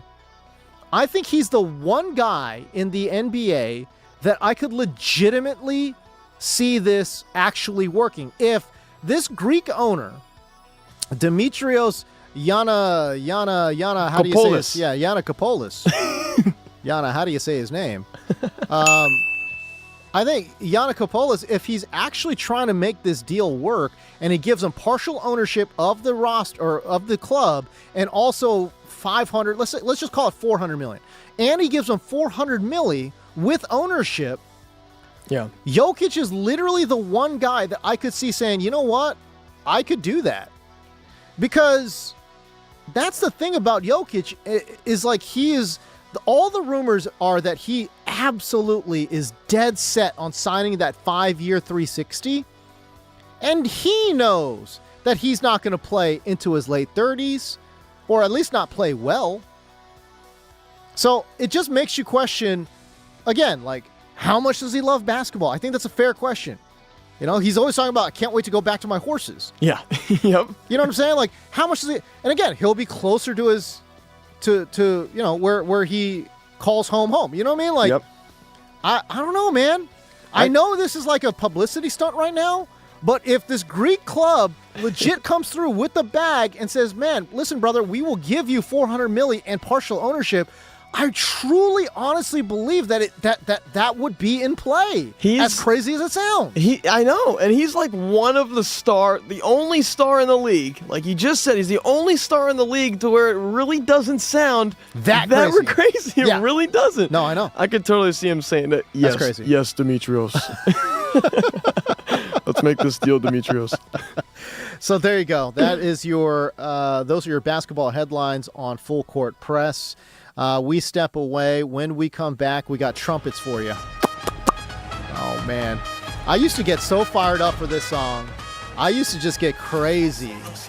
Yeah, that's it. Narcos. Let's go, Timmy Trumpets. Wait, I'm starting to get that feeling again. Wait a second now. Hold on here. Here we go. We might actually get a save tonight. He is out there. They played the trumpets. Edwin Diaz is out there. Yeah, okay. I'm feeling it now. I'm back to feeling it. So we're going to see what's going on here. We will give you an Edwin Diaz and Dodgers update coming up. It's already starting to not look very good, by the way. So this update will be very interesting. What? Big time update coming up on the backside of this break. You're listening to the James Coe Show on the brand new 97.1 The Fan, the voice of LA Sports.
P is in rare form. Double P is performing. He's on fire, ladies and gentlemen. Yes. Love it. Man, I'm just glad to see a closer actually close out a game. Angels are losing, by the way, 4-1. Okay, so again, we told you we give you an update, and we've got an update, and this one is a happy one. The Dodgers get back to their winning ways, beating the Kansas City Royals 6-5. So Jack Dreyer gave up the lead. Shohei Ohtani and Freddie Freeman got it right back, and then a clean eighth, and then a clean ninth. So a clean eighth from Tanner Scott, and then finally a clean ninth from Edwin Diaz. First batter struck out. Second batter, a very, very loud outfield out. I mean, what did he hit that one? Del Pete, 375, you said? Yeah, 375, Wow. 98 off the bat. Oh, man. That was Isaac Collins. Good thing it was Isaac Collins because, Isaac Collins has 6 home runs this year. So Yes. Although that has not stopped some of these hitters from knocking it out of the park against Edwin Diaz. True. Yeah. And then got himself a nice little ground out to kind of close. I still think, though, it was the box score says it was clean, Double P, but if you watched it, it was anything but. The control is nowhere to be found. I mean, he was throwing balls into the dirt. He was throwing them super high and outside. Edwin Diaz's control right now is very shaky. The velocity is still relatively good, but I would say from his peak performances last year, I don't think the velocity is quite as good as it was. And he is, again, still leaving fastballs over the middle of the plate, man. But he lowered his ERA from 10.8 oh, good. to 9.8. Oh, good. Perfect. Yeah, that was interesting. Like I said, man, I think it was the box score says it was clean. I don't think it was clean. Like I said, his control was all over the place. He gave up a super loud out that I think if it was hit to another part of the field, either could have been a double, or really if he hit it into the shorter part of the field, that's out, Yeah, and we're a little nitpicky here. Okay, I know the Dodgers won. Diaz got the save. Yay, hooray! But he did face the 7, 8, 9 hitters of the Kansas City Royals. That's a great point. The Kansas City Royals, who were 49-71 this season. That's a very good point. So I mean, you better get those 3 out, because if you don't, then we probably would see another or different closer tomorrow. How happy is Edwin Diaz not to see Jack Caglione? Oh yeah. Caglione went bonkers today, 2 for 4 at the dish with a home run, 3 RBIs, and a run scored. So Caglione was the big time moneymaker here for Kansas City. And like I said, from the Dodgers' perspective, Shohei Ohtani, 2 for 4 with an RBI. Pages, who has been absolutely on fire, 0 for 3 tonight. But Freddie Freeman continued his hot ways with a 3 for 4 performance, driving in 2 as well. But the home run less streak continues. He has not hit a home run since July 4th, has Freddie Freeman. Tommy Edman, 1 for 4. Mookie Betts, 1 for 4. Miguel Rojas, 1 for 3. Teoscar Hernandez, 0 for 2. Kyle Tucker came in as a pinch hitter, and he got on base via a walk.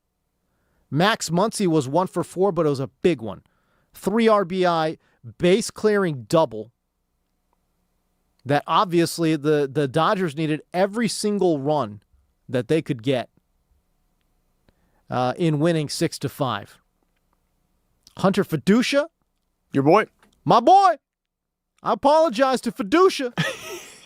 I called him a borderline minor league catcher. And you called him Ben earlier, man. I know. I was combining both of the backups, you know? Yeah, he must be like, oh, man, you want Ben to play instead? Hunter Fiducia, my bad. My bad, dude. You know, I'm going to turn into the biggest Fiducia fan. I'm going to be a fan-ducia. That's what I'm going to be. Call me fan-ducia. We can clip that if you want to. Yeah. Call me fan-ducia, baby.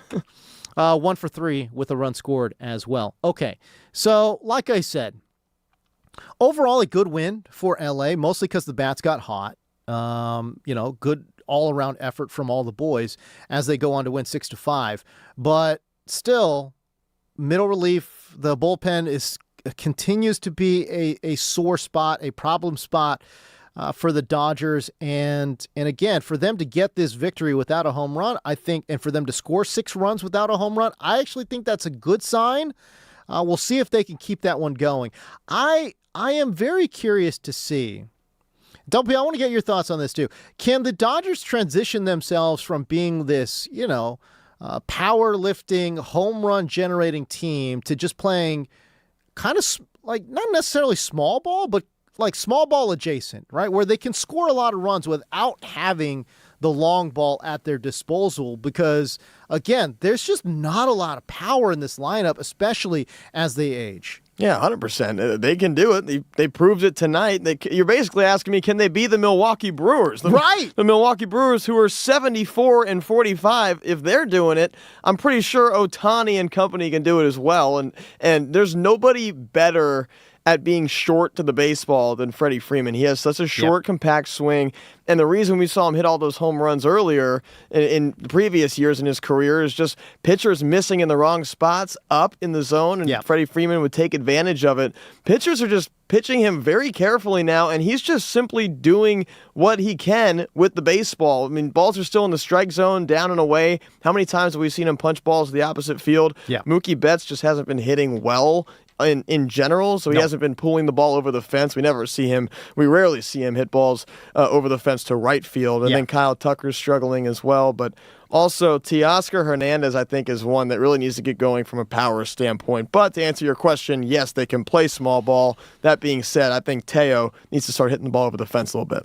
Yeah, I look at this lineup and I just wonder where the power is going to come from, man. Like, Teoscar's got 11 home runs in limited at bats. So, I mean, the power I think is still there. Yeah. And I think he still has it, but it's a tall task to ask Teo to be the guy who provides power in this lineup, man, you know? We think about Teo, too. This is a guy who was hitting fourth. He was hitting cleanup for the Dodgers a couple of years ago, and then Will Smith started going into that role as well. And now Teo's hitting 7th. Yeah. And when he's in the 7 hole, all the fans around us are like, oh, man, well, Teo's hitting 7th. Now we have to win every game. I mean, if we got Teoscar Hernandez hitting 7th in our lineup, we're the best team in baseball, which the Dodgers are the best team in baseball. However, you got Will Smith out of there, and Teo, in his head, he's like, oh, I'm hitting 7th. You know, it's a little different. There's a little mental aspect I think so. as well, too. I think so. I think that's a great point, you know? So again, I am still very curious where the power is going to come from. It's, to me right now, the most reliable source of power, obviously, is Shohei Ohtani. Teo can be that guy here as well. Max Muncy has really had a nice return to form this year.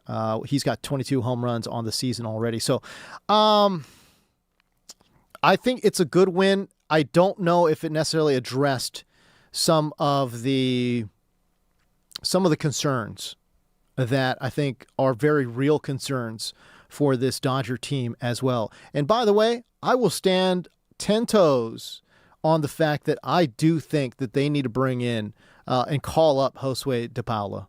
I think we are at the point where we're in August. It's an older unit. And a lot of these guys can mix in into the DH. Josue can mix into a DH role if they feel like, okay, we don't trust his outfield glove. But there's just too many opportunities, I think, to get some of these guys rest. I'd love to see. Kyle Tucker today, day off for him. He had one AB in a pinch hitting role. Why? I just wonder, you know, like if that's how it's going to be. Find ways to bring up Josue. it's starting to feel a little disingenuous to say, hey, listen, the Dodgers got this great farm system, but you guys will never see it. You know, like, why do that? I think that's the part to me that if you're a Dodger fan is honestly annoying. You know, it's like they have this great farm system, but hey, just trust us, guys. We got this great farm system, one of the best farm systems in all of baseball, but you'll never see any of these guys play. A good point you make is just the rest standpoint of it. Yeah, give some guys some time off. Maybe give them time to reset too, especially after a little losing streak as well. I just, like I said, I just think there's a lot of different ways to get a guy like Josue ABs, man. I mean, even Andy Pages, guys. I think there are just times that you could get these guys down, man. I don't know. Anyways, we'll be back at it, man, tomorrow. But remember, I say this every show, it's never too late to chase your dreams. You've been listening to The James Koh Show. For fantasy purposes, on the new 97.1 The Fan. His effectiveness in the intermediate area of the field, it's not close. The voice of LA Sports. If you miss any of the show, listen back on the iHeart and Always Free Odyssey app.